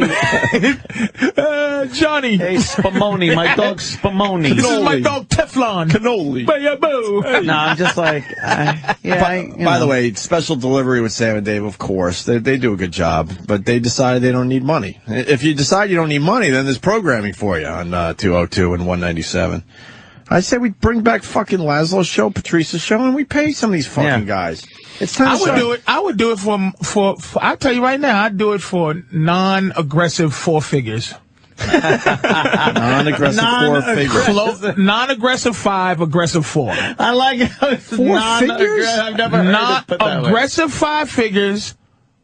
Non-aggressive 5 figures. Right. Aggressive 4. Aggressive 4. All right. Aggressive 4. I do it for aggressive 4. That's 8 or 9. Once a fucking every Saturday. That's 8 or 9. You're saying 8 or 9. That's fucking a That should be bargain. doable. It's not. Trust me. Yeah, Laszlo's like, no. He's been through it. They got to figure Trust me. They walk through the door and cut pay by 75%. I had some great conversations over a couple of Guinness with Laszlo, and wow, was I just fucking floored. They got to figure out this shit behind the scenes. They really do. We had a little agreement. Did you really? We did it for free this for a long cocksucker looked me up and down. Like when I asked him, was you getting paid a little bit? They told me you were getting paid, motherfucker. Non-aggressive 4. You had non-aggressive 4? Aggressive 3. Aggressive 3 sucks. Not aggressive. One, it was, it was, hey, man, when you lose money. I made more money in Market 182 when I was in Columbia, Missouri. Aggressive 2. Can I summarize? I got to summarize. We have our own channel here, and we're sort of happy with how the channel's doing, but we really do want to be doing more for SiriusXM, and we have the people that could do it, but for some reason they don't want to pay anybody. They want to pay one fucking guy. We know the guy I'm talking about. And they got to change how they look at things, because there's a lot of talented people that are willing to do some serious radio for this company. Serious. Do you think the fact that you have access to so many? Because I think this show, dude, has access to a lot of really I have no good doubt comics. I have no doubt we can fill up another channel with some solid programming. But you think that they would look do at really the free, the fact that a lot of good guys come in just to hang? So it's like, why pay guys who will hang on your show to do their own show? Maybe that's it. I don't know what their logic is, to be honest. I don't know how these people think. I know there's enough people associated with this show that we could fill up another channel and it would do way better than a lot of the channels they currently have. But they don't want to pay. No pay. Yeah. No show. I told you. It's very obvious. So now, easy. So now you get more aggressive 4, baby. We be talking. I don't think it's really healthy to have just our show on over and over again. You give it a little rest. You give these guys some time. Overexposure. I think so at times, and I think in the end it helps everybody. You don't want to thin us out too much by hearing our voices over and over again. When you could put a Patrice show on or a Laszlo show. But are on. They paying the guys that affiliate with 101? I don't know how they. Who knows? It's a whole nother entity. Yeah, that's like. We have no idea. That's fucking Russia over there. I don't know how that works. Do you know how Russia works? Fucks no. All right. All right, fair enough. I know how. I know how we work, and I know we want to, share a little bit here. I bet you get a lot of motherfuckers for an aggressive 4. I know the market. What's going on? There's a lot of motherfuckers who do it for aggressive 4. So non-aggressive, especially aggressive 3. since they live in New York. I don't want to play your cards, obviously, but there are guys that just want to feel appreciated. Little appreciation wouldn't hurt. Yeah, I know. It's basically saying what you just said, but you know what I'm trying to say? Because in the end, you guys want to try to make as much as you can. But the fact is, not really. No. But a lot of these guys just want loyalty, but also, look, money would be nice with some loyalty. Loyalty will get you a discount. Loyalty means shit in this day and age. But I'm saying non-loyalty, actually, you go, I want mid-aggressive 5. Right. Loyalty means shit in this day and age, but we still have that loyalty thing among us. Right. I understand what you do for our show, and I would love to, return the favor, but for some reason they don't want to listen down the fucking hall. To do a good job, and then maybe, something comes out of that. Right. So you kind of go in at a discount. But radio still pays in fame. They still always pull that stuff of like, you'll be heard by a lot of people. It's like, that'll pay my bills, motherfucker. Yeah. Fame don't pay the bills. Not only, but like the agreement we had with a lot of our comedian friends is like, we understand Patrice is here for free today. I think most people know that by now. But what Patrice used to get out of this was a lot of plugs. And they even cut down on the plugs these guys are allowed to have on our channel, which is insane to me. Really? Oh, my God, yeah. I didn't even know they said stop. You used to hear all the comic promos, even when you weren't here. Remember that? Yeah, we you did. only get promos when you're in studio for the most part now. Like, I have to make sure that everyone knows Patrice is playing comics next weekend. Because when you leave here, that's it. That's it. But it used to be where, you would go into Derek's studio. Right. And cut a promo. That's cut. And that was gone. part of our deal we kind of made with you guys. Like, look, you're giving us such great radio. The least we could do is still plug your gigs when you're not here. And but they no. Oh, that's gone, man. Shit. You don't think it could have been that shitty 80s music they always put behind every one of those fucking things? Yeah, it was great. We thought that was great. They didn't like the 80s music thing. I kind of found it funny. It was one of those things we did that was kind of funny, and people got it, and they didn't get it, and they got rid of that too. So, whatever. Well, I know the channel and another channel could do very well, but at this point, who am I? I'm nobody. We used to be somebodies. Who's the guys that are still on? Who's the guys that are still alive? What are you talking about? You said Sam and somebody? No, Sam and Dave. Sam and Dave. It's this Sam. And Dave from the Ron and Fez show. Sam and kicked the end of the curve. The East Side. So East Side and Sam? East Side and Sam. Man, I know it used to be Sam and Tham. Oh, boy, he kicked him to the curb. That little fro motherfucker kicked that dude to that curb faster than shit. No loyalty. Tham made a dignity move that just didn't work. Man, that's the scary thing. You try to make your dignity moves and just fuck. Oh, yeah. You gotta make sure your dignity move pays off. Yeah. If you're gonna make a dignity move, it better pay off. I have integrity. Really? Well. All right, listen, we're babbling now. Probably losing our audience, but I mean, I guess some of that stuff had to be said because it's been going on for a while. According to E-Rock, shows on 101 get $400 per show and one show a week. I had a big fight with Cross about those 80s beds. Did you? Oh, I wasn't supposed to read that part? Why do you have it up on the screen, motherfucker? Opie's reading it like it's a teleprompter. Like, no, that was inside information. Oh. Well, you gotta have some kind of fucking don't read this part. I'll draw a line next time. Don't read this. There was a big fight. We thought the 80s thing was just kind of hokey and silly, and then it kind of worked. Well, you know why? It became like I thought it worked. It became the running gag. So, like, every time there was a new comic promo, you got excited to see, like, what 80s song that you haven't heard in a long time is playing in the background. Because Derek would go really deep. Like, he would pull shit out of his ass. Kaja Gugu. Whatever. What are we gonna do?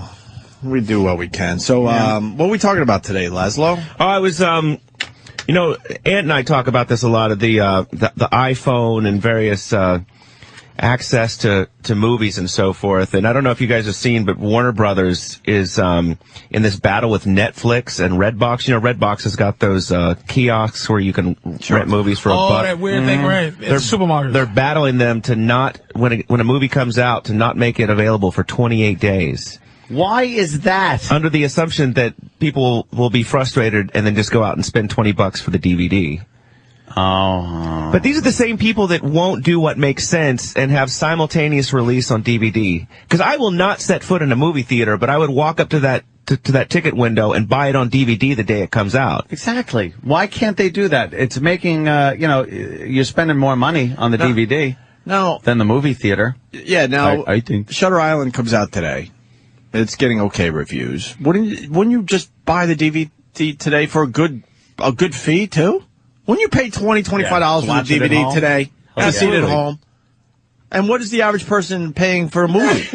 And if they, exactly, like $20. And if they only made it available at the movie theaters, then the movie theaters are making money because they're the big people that are fighting simultaneous release on DVD. Right. And the problem the movie industry has, and we bring it up a lot, and now that Laszlo's here, we could talk about it a little bit.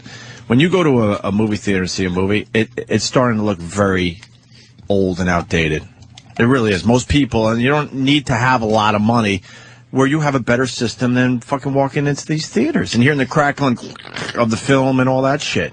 Dirty floors. All that crap. My poultry system is much better than the movie theater. I'm trying to talk about the average Joe. I am the average Joe. You're somebody who can afford the 3-2-1 bowl system. Yeah. Yeah, exactly. You got a cotton candy machine. And system is better than IMAX. So I think you're out of this conversation. I'm talking about the regular guys out there putting a little home theater system together. Most of them are better than what you're getting in the movie theater.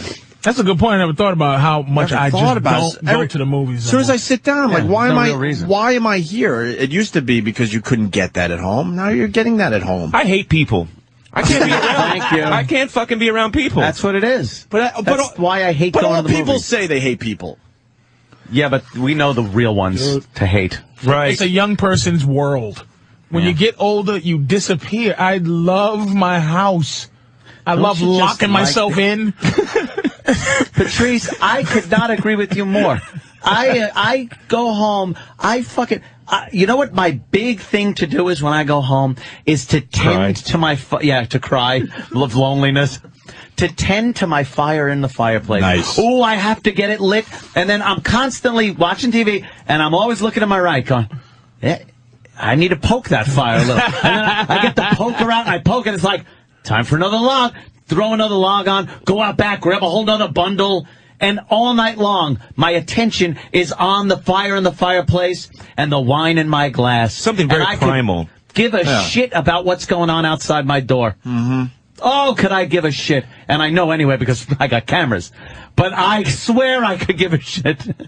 Hey, I don't want to go to the movies. I apologize, but I got to go backwards. I don't understand people that don't really listen to the show and then write something like this. Jim D in Chicago. Lots of people have crappy jobs, Opie. Stop whining about one that most people would be overjoyed to have. Nobody cares about the suits. Deal with it and just do the show, which you do so well.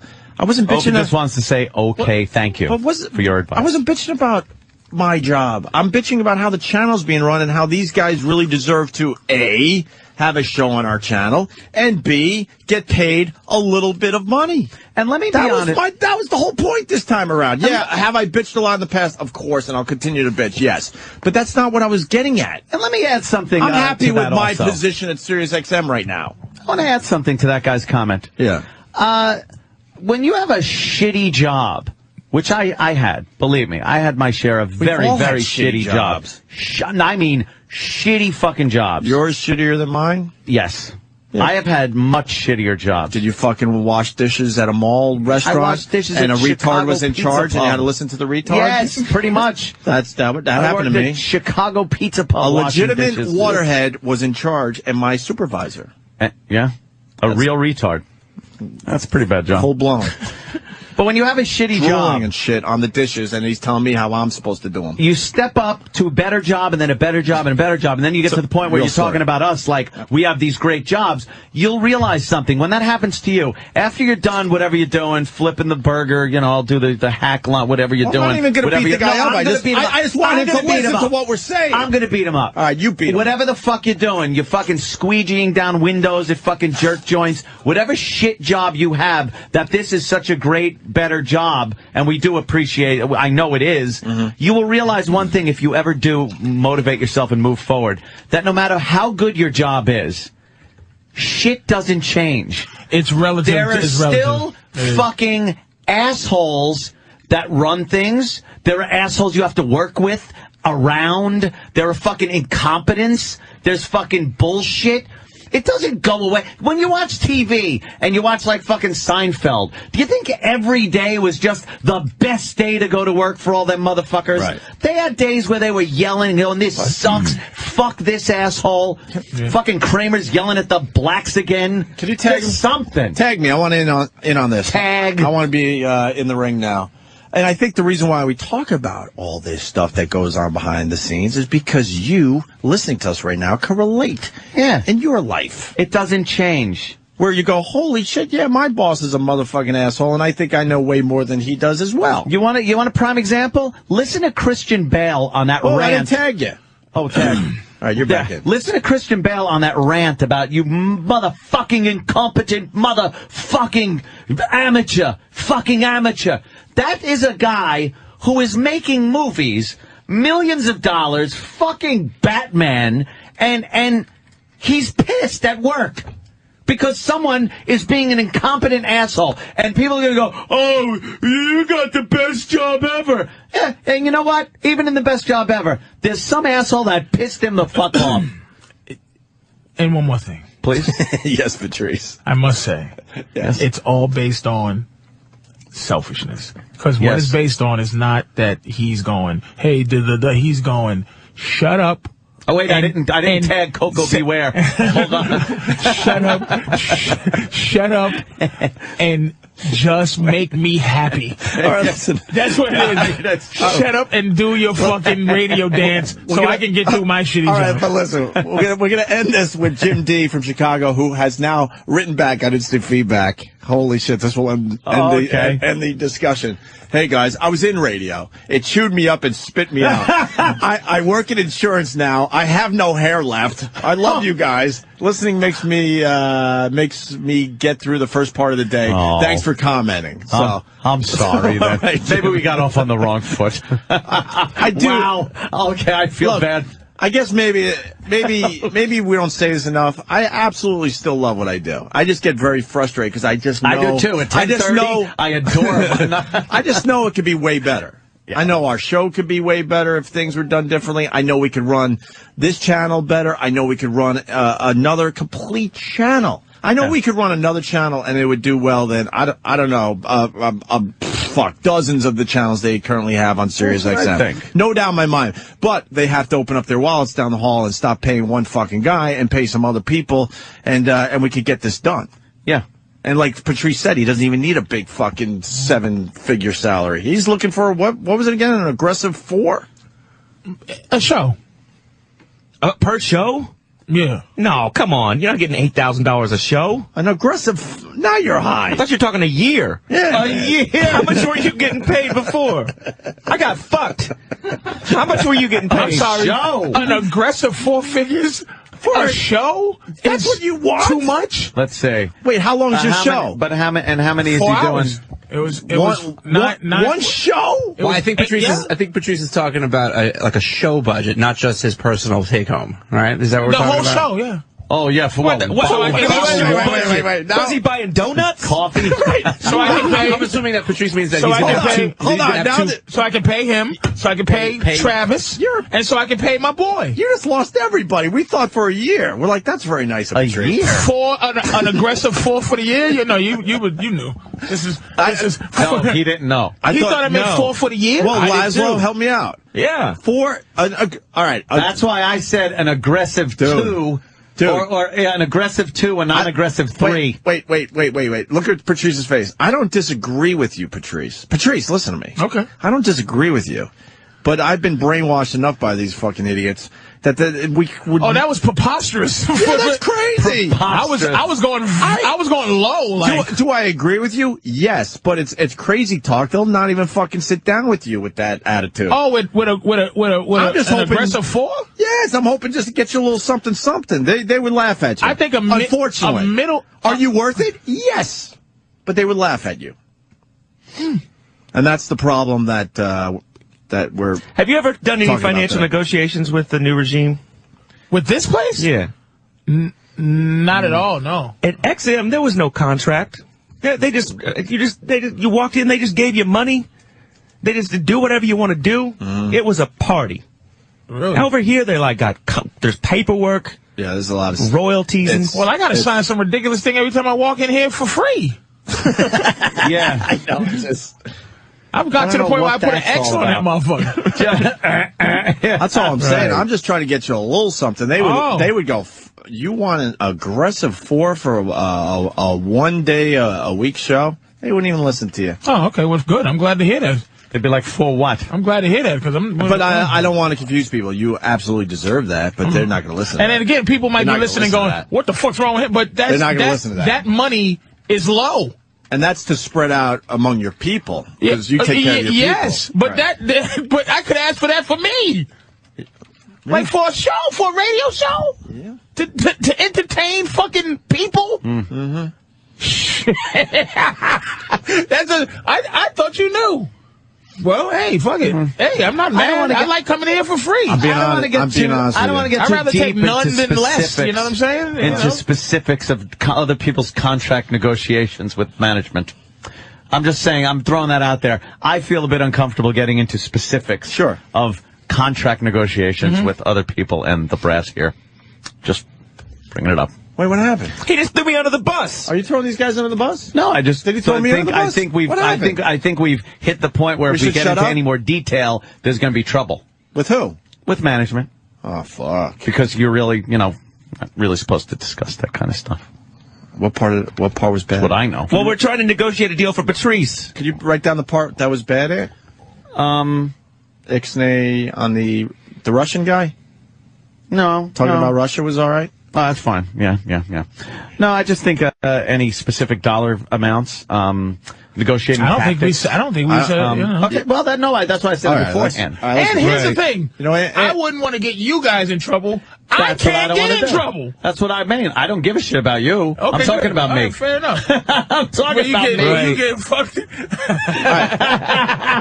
Well, because now you got me paranoid. No, I think we're hold fine on. now. So the issue's not confused. All I'm saying is this: that we have a lot of talented people around us. Yeah. That I think would do well for the company. Fuck doing well for our channel. Yep. And Patrice is on the short list. Laszlo's on the short list. Yep. Who else? There's a few people. Bill Burr, certainly. We got more people on our shit list than short list. Right. Is, so all I'm saying, because I don't want it to be confused, is not only would it be good for us personally, because we can make this channel stronger. I think it would be good for the company. Yes, it would. But for some reason, they're in a place where they're not willing to do the right thing. That's all I'm trying to say in the end. I wish I knew what was going on. Because I'm lost. I'm looking at him trying to figure it out. So I can pick it up, but it's I'm going. nothing that deep. That's why. What would be a problem? So the smoke monster just came in this room. I'm confused as fuck. No, I understand what Ant's saying, but I mean, it's really nothing that deep. I'm just making sure we don't go down another road. I gotcha. Where you start talking about things that are written in people's deals that say you can't talk about certain things. So, okay. Yeah. We're not looking for favors here. I think a Patrice O'Neill, a Bill Burr, a Laszlo, a few others would just be good for the company. Yeah, but that's absolutely. I'm not in that position. They don't really think that right now for whatever reason. And I'm just sticking up for my guys, and I think that's okay. But is radio in general? No one gives a shit about it no more. Yeah. No, that's pretty much it. Regular radio. So how do people get their thing that radio was before? Regular radio's fucked.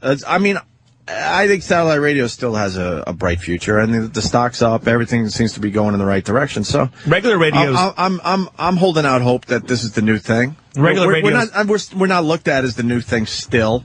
They laugh at satellite radio shows still, unfortunately, but hopefully that'll change in another year. Regular radio is fucked unless you're poor. Yeah, if you look, I just looked at the ratings for the top 10 markets and what formats were in the top 10 markets that were doing really well. It's bullshit. And it is religious crazy people, Spanish people, and some of Patrice's people. And fat people, smart people, niggers. Oh God, damn! Which people? Oh God, is this multiple choice? Where's my all the above? Where's my number 2 pencil? All of the above, motherfucker. But if you look at some markets, Spanish radio is the number 2 or number 3 station. Yep.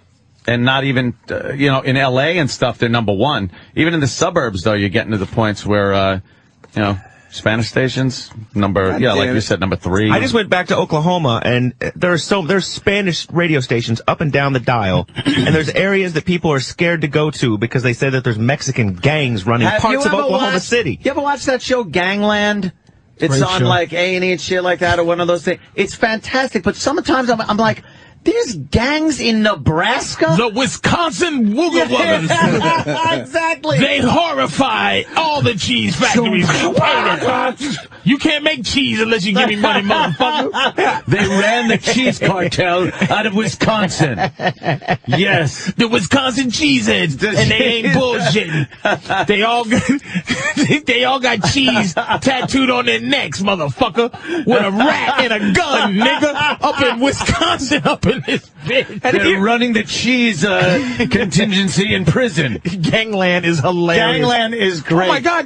Oh my God, in Rhode Island? Rhode Island's got a biker gang that's fucking selling meth and racking head with fucking tire irons. You're like, fucking Rhode Island? Oh, really? Right. Shaking down bed and breakfast. I love Gangland. Fucking Gangland's great. They always got the retired guy. I had to get out the game. I got out the game, but, I still consider myself a oogly boogly. Oogly boogly forever, baby. But I just... oogly boogly forever. Throws up his oogly boogly. It ain't worth it, man. It just ain't worth it. Doing 20 years for the oogly booglies and they ain't got my back. I lost a lot of brothers to the oogly booglies. Man, motherfucking in the Cheesley Weasleys. They was up on 58th Street was our term. And then the Cheesley Weasleys. Cheesley Weasley. We used to fight the Kurds, them motherfuckers. Cheesley Weasleys never got along and with the Cheesley Weasleys are so powerful they run the streets from inside the prisons. Outnumbered 10-1, though, the oogly booglies were still able to hold control.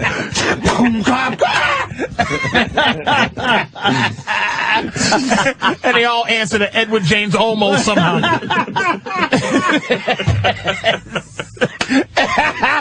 Fucking Gangland is hilarious. It is fucking hysterical. I gotta watch my back in Minnesota. Yeah, like where am I safe from gangs? I'm in fucking Iowa. What the fuck? I met this guy in Missouri, and he's like, "Yeah, I'm a Crip." I'm like, "Do you realize where you are? You're in Missouri. You're in Missouri. Stop it.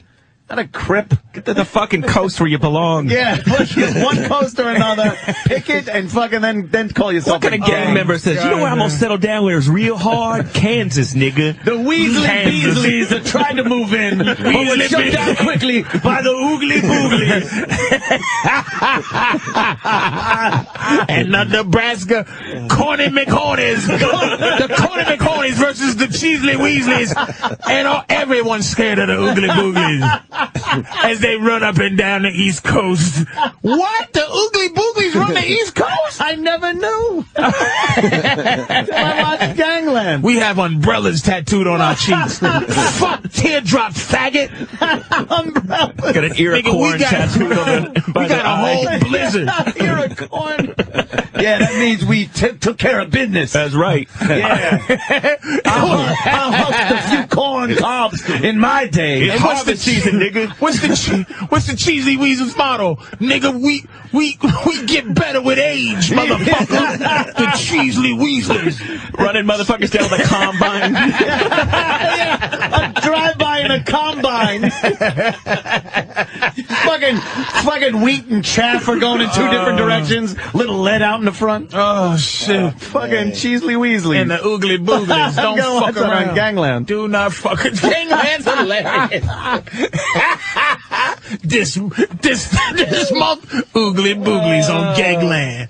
God damn. Dude, you ever watch Gangland? A little bit. Oh, my God. Damn it, man. It is so fucking good. Really? For real? I'm more worried if I went too Oregon? far with the management talk, because Anthony, motherfuckers. No, don't worry about it. I didn't want to throw a fucking... I think you was just... I think you was just precautionary, right? It was a total precautionary. He was nervous to where it was going to possibly go. Anthony makes a lot of sense. That was diplomacy before the gunfire started. But I think they get confused. We're just trying to make ourselves and the fucking channel and the company better. That's all. Man. Just trying to be team players. Right. And believe it or not, yes. Yeah, exactly. Just to be clear, the message gets confused sometimes. I will do a show for 25% of what he is asking for. He's on the couple. That was a bit high. Patrice. God bless you, but that was a bit high. Which is still non-aggressive form. Exactly. Still non-aggressive form. Right. Laszlo came in. He typed up a whole text sheet for us. We better talk about some of this stuff. I love this stuff, man. It's like Laszlo, did we finish the movie thing with Warner Brothers and Netflix and Redbox? Kind of, right? Yeah, I think they should release movies sooner than they do, to tell you the truth. I brought Patrice's magazine, the National Geographic. I picked it up because it's Black History Month. But this issue that are they still putting in the good stuff? No, this whole issue is about the polygamists. Oh, really? Dude, it is some people with 12 homely white bitches in their house. Yeah, all crossbred and fucking... And what is it about? They all wear prairie dresses. Some of the unsexiest... Laura Ingalls wear. They all look fucking horrendous. Not a hot one. Because they're all mental patients. If they want to fucking be in a family where there's one husband and 12 other wives that they're walking around and... What does he just pick one out and sleep with it? And there's one kids galore. I don't even consider them women. Nothing wrong with a frumpy bitch every once in a while, but if you got a household filled with them, what is that doing for That's you? what my show's about. What's that doing for you?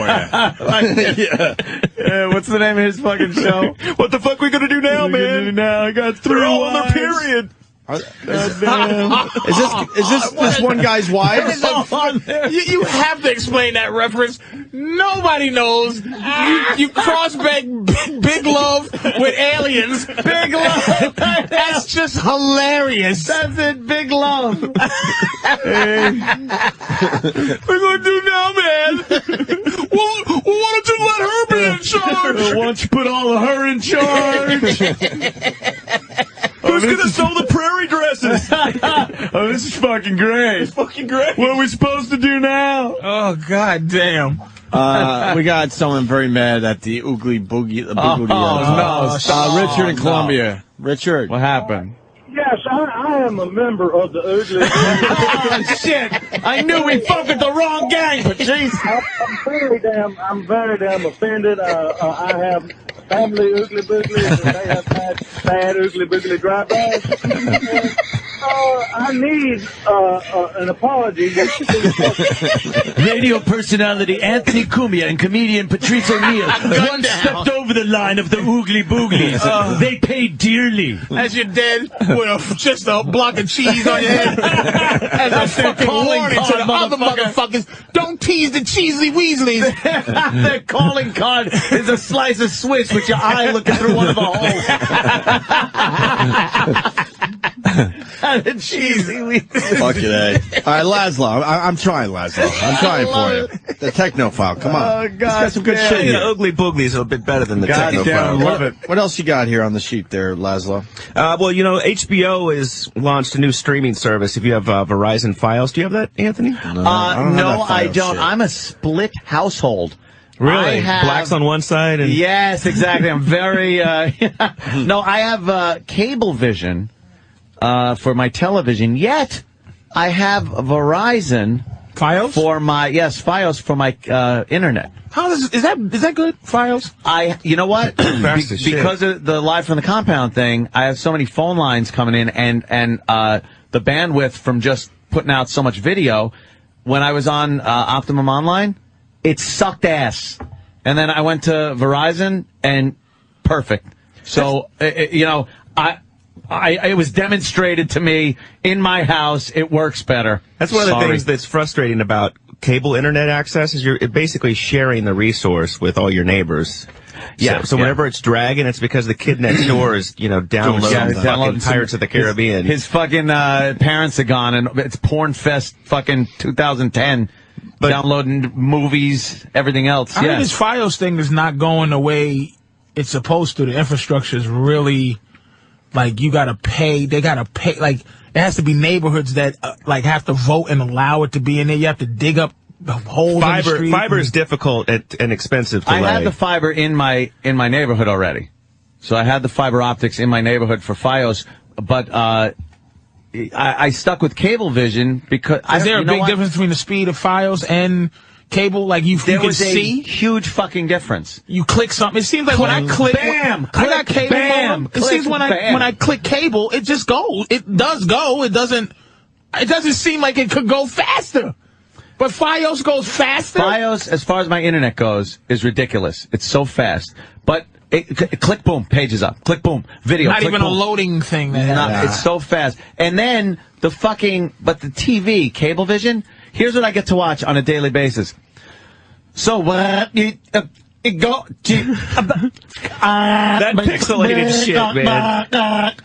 Fucking pixelating and the sound skipping. It's still mosaicing? You got shit it's all the time. I don't have it that much. Constantly. You got too much shit going on in your house. Probably that's what it is, Anthony. You got too much stuff going on. It's the government saying we investigating. They're investigating. Shut him down. He's watching too many forensic files. I have Time Warner, and that shit happens all the time. Really? I don't get it much. It doesn't even matter what channel I'm watching. Not like Anson. They're shoving too much through the same pipe. That's what it is. So Fios is doing this thing now with HBO, where if you're a Fios customer, you can access HBO content online now, like 600 different shows on demand. Strong. So now I could go from my computer right into my television and watch it on TV. So I could just go through my But HDMI? only Fios people though. Only yes, Fios. right now it's only Fios. Oh yeah, get this. They had a what the fuck was Cablevision doing? Oh, where you can program your DVR from your computer on Cablevision. So I'm like, ooh, that's handy. Let me try. Because I have Cablevision, but because I have Verizon, Fios, they won't allow me to do it because I don't have both of their internet services. Ooh. I don't have internet and TV. I have Cablevision, so I should be able to use their fucking internet and set my DVR if I'm away. Cocksuckers, though, want you to, have everything under them. And the phone, how many calls I had to get to have their fucking phone system, too? Cablevision fucking... How come you don't have the Fios for the TVs? I don't know. I'm really thinking about it, and you hear from everyone, that's great, it's the best thing ever. That sucks. So you don't know. And then Toulouse News 12, Long Island. Yeah. Oh fuck. I love how that's a selling point. Where they actually run commercials where it's like, well, they're losing News 12. Oh, so I can watch 12-hour-old news about fucking Hempstead? Shut up. That's so fucking I don't local. need News 12. You went local today, my brother. Oh, hell yeah. All right, what else there, Laz? There was that school in Pennsylvania where they were handing laptops out to high schools. There's a story in the paper today. Yeah, they're handing out laptops to high school kids, and I guess the principal brought a kid in and suspended him. They were accessing the webcams on the on the laptops and said that they caught the kid doing something, engaging in improper behavior in his home. But here's the deal: they're handing out the fucking computers and being able to remotely access the camera on the computer without the knowledge of the person that is using the computer. So the school gives you a laptop, you take it home, and there's somebody going and looking at your fucking house, the inside of your house without your knowledge. That's fucked up right there. I think the school could be... I think the school's in more trouble than the kid is for jacking off in front of his fucking laptop. Who hasn't done that? So, right? Jesus Christ. Please. And that's what kids are going to do with it, is they're going to be jerking. What are you going to do? Go home? Yeah, I got to go. This really helps me with my math homework. Wikipedia. I love this. Yes, let me check. I always wanted to see some of the famous quotes of the 20th century. And 2 clicks away, and you're fucking, oh, yeah. Fucking get me some kind of lube. And I love how these schools think that if they get Wi-Fi access throughout the school grounds, that it's going to enhance learning somehow. Oh, no. They've got, some schools are putting Wi-Fi on buses, on the school buses. Oh, really? So that the kids with the laptops can, they say, oh, the kids are much better behaved. So we get real-time beatings of little white kids on the buses? Oh, shit. Hey, people. Look, it's happening as we speak. Oh, shit. The beatings of white kids. The little white kids getting beat up on the buses is really, and the bus driver goes, right. We couldn't even fucking stick our hands out the windows when I was a kid. They'd look at that giant mirror up there. Now they got closed-circuit cameras and fucking TVs up by the bus, the driver and shit. All he had was that wrinkly mirror that he'd look up and go, get your hands in the window. And now they got cameras all over the place. Micro cams of people just getting their heads fucking pummeled in for their lunch money. Anthony, Sean Kelly, this is hey, Sean Kelly from Massapequa Park. Breaking news. News 12 just announced that JFK has been assassinated. So, holy shit. Wow, so they're getting close to Jackie. They're getting close to being current. Laszlo? There was a cop in you idiot. Virginia who's in trouble. He pulled this guy over for drunk driving, and for some reason took the guy's mobile phone and found a bunch of pictures of him banging his girlfriend on the phone, which I don't know how that's part of the traffic stop. If you're Dewey, why would they then look Maybe into the guy was his phone? texting or something while he was driving? No, so the cop says, give me that fucking phone. I don't think they have a right to look into your fucking phone. Obviously they don't, but how did it get to a point, like yeah. Laszlo's saying, how did it get to the point where the cop is going through your phone now? The law is actually now saying that your phone is just like your wallet. So just Holy like shit! No. Yep. So when they go through your wallet for like ID and stuff like that after they arrest you, that they have the right. So this there was this guy, Sergeant Matt Borders. He pulled this guy over, found a bunch of pictures this guy had taken of himself banging his chick, and he announces on the radio that private pictures were available for other police officers' viewing and enjoyment. Oh shit! Hey, the picture must have been good. So the guy sued. And a federal judge said the police couldn't be held responsible, and they didn't violate the guy's constitutional rights. Wow. Yeah. How? Because it's over, nigga. Yeah, it is. It really is. It's exactly what we were talking about earlier. It's a wrap. It's over. The Supreme Court over the last 10 years has really weakened a lot of the supposed rights that you had. Electronic medium is a weird fucking thing. That's the only thing I'll give them. Is like, it's a weird area where it's, because it doesn't really exist. These are magnetic impulses, electronic impulses, that when put in the right places form this, that, or the other thing. So, like, what gives them the right to look at it? Or investigate, look into your phone, your contacts, your fucking Well, give them pictures. the right, they just feel like it. Is that now it's too late to turn back? It's like, you know what it is? The people, the real soldiers, like the real people who are like, what the fuck up on this shit? Screaming.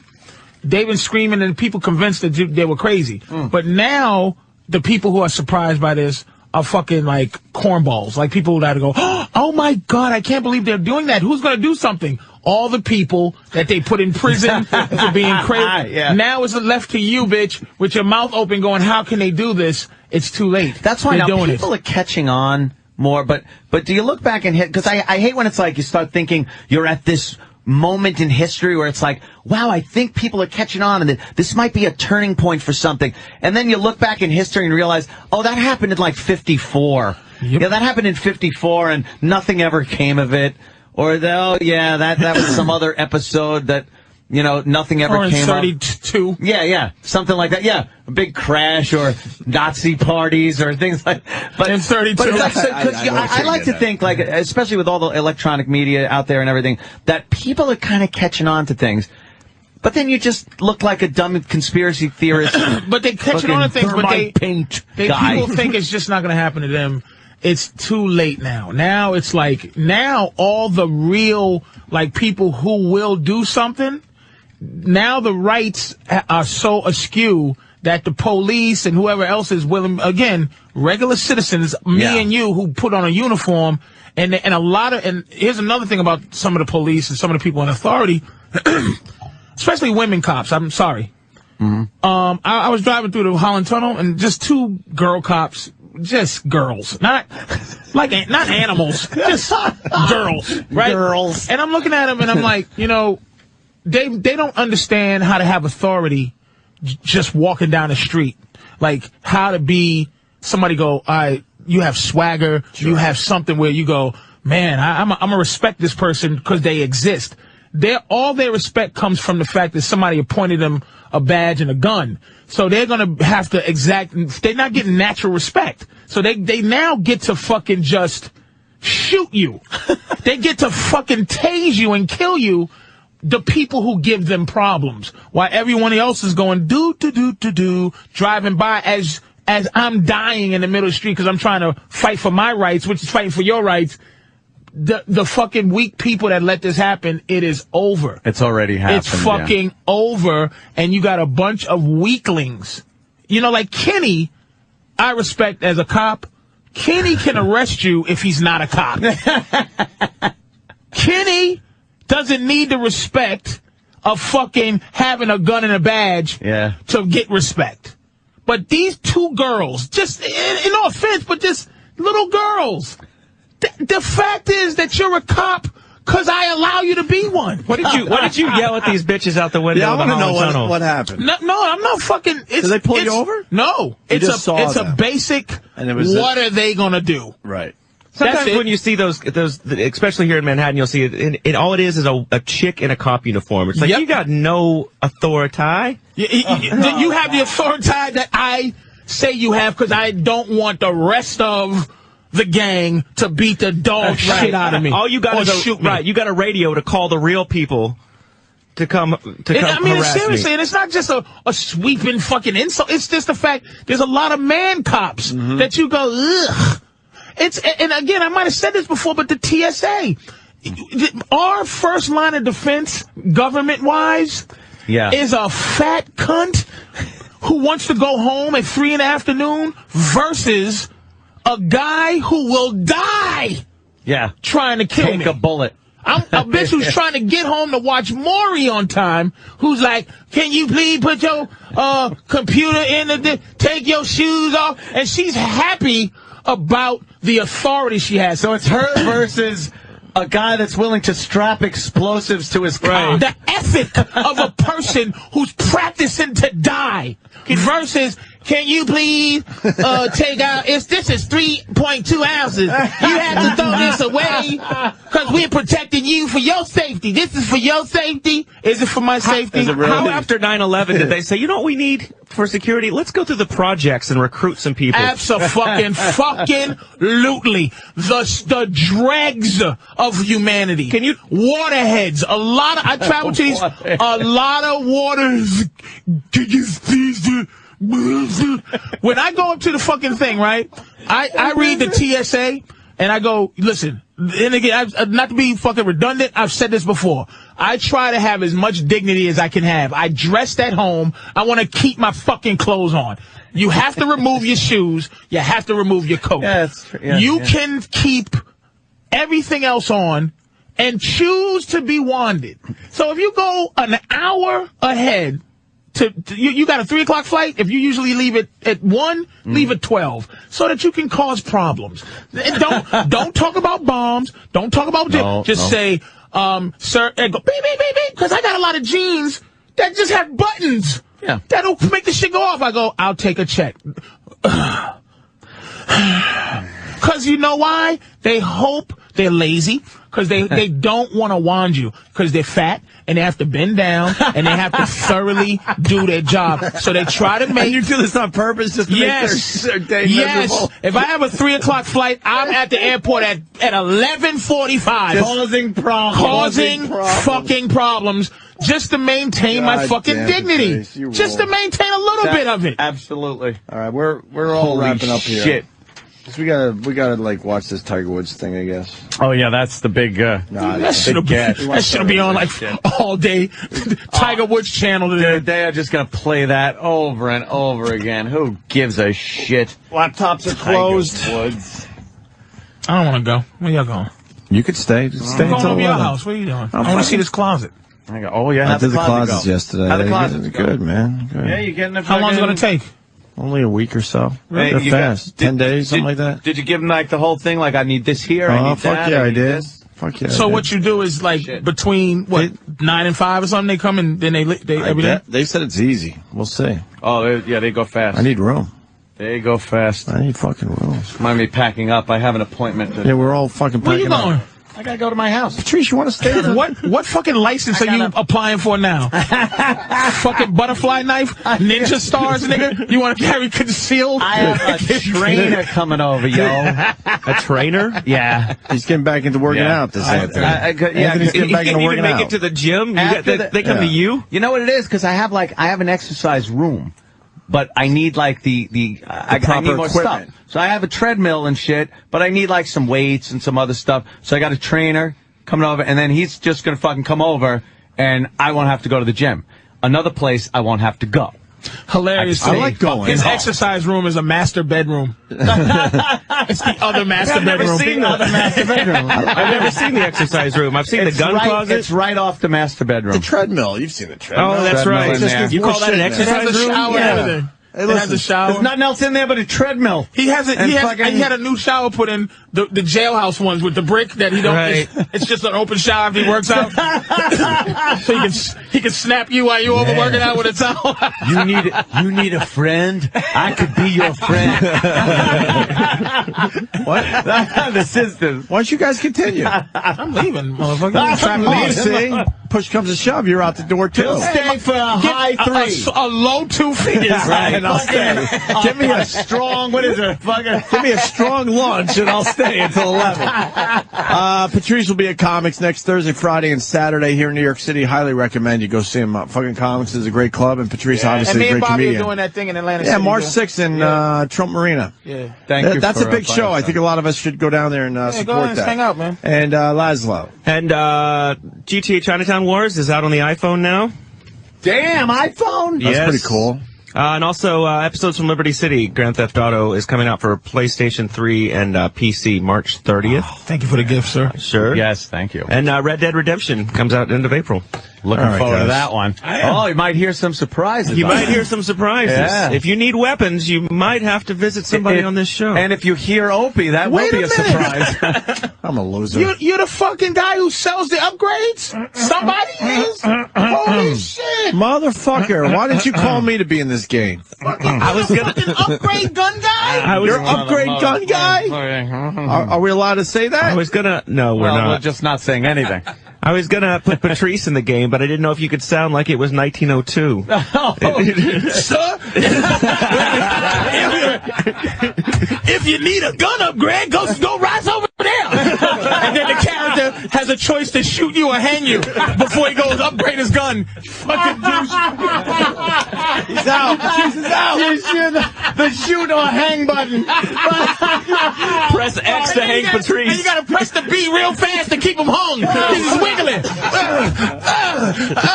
Holy fuck. That X button is going to be worn Oh, out. that is funny shit. You are wrong. That's awesome. Patrice, take it easy, man. Laszlo, anything Have a else? good weekend. You good? That's it. I'll be over to Anthony's house tomorrow night. Yes, of course. Oh, yeah. Fucking Laszlo's doing his show from the compound tomorrow. All the stuff that Laszlo wanted to talk about on our show, he'll Exactly. do tomorrow at Anthony's house. Over a few beers, a few Guinness. Sorry, the that, kegs full. Patrice takes up a lot of time, Laszlo. You understand. That's fine. Oogly booglies. Oogly You know how booglies they and roll. cheesely weasleys. There was still some good shit in there. So, hey, Cheesely Black Weasley. History Month. We're gonna fucking look at this person today, and we'll see you guys Monday. Have a great weekend. To celebrate Black History Month, the Opie and Anthony Show is paying tribute to those legendary African Americans without whom this country would not be the melting pot it is today. Today we honor the loyal and lovable lackey Smoke Porterhouse from the movie Caddyshack. Always at the ready, Porterhouse would not tolerate brown Audis parked in Judge Smell's parking place, wax buildup on the judge's shoes, or racial epithets in the judge's mouth. Have you heard the latest one about the Jew, the Catholic, and the colored boy who went to heaven? Boy. Why, you son of a bitch, I'll fix you, you son of a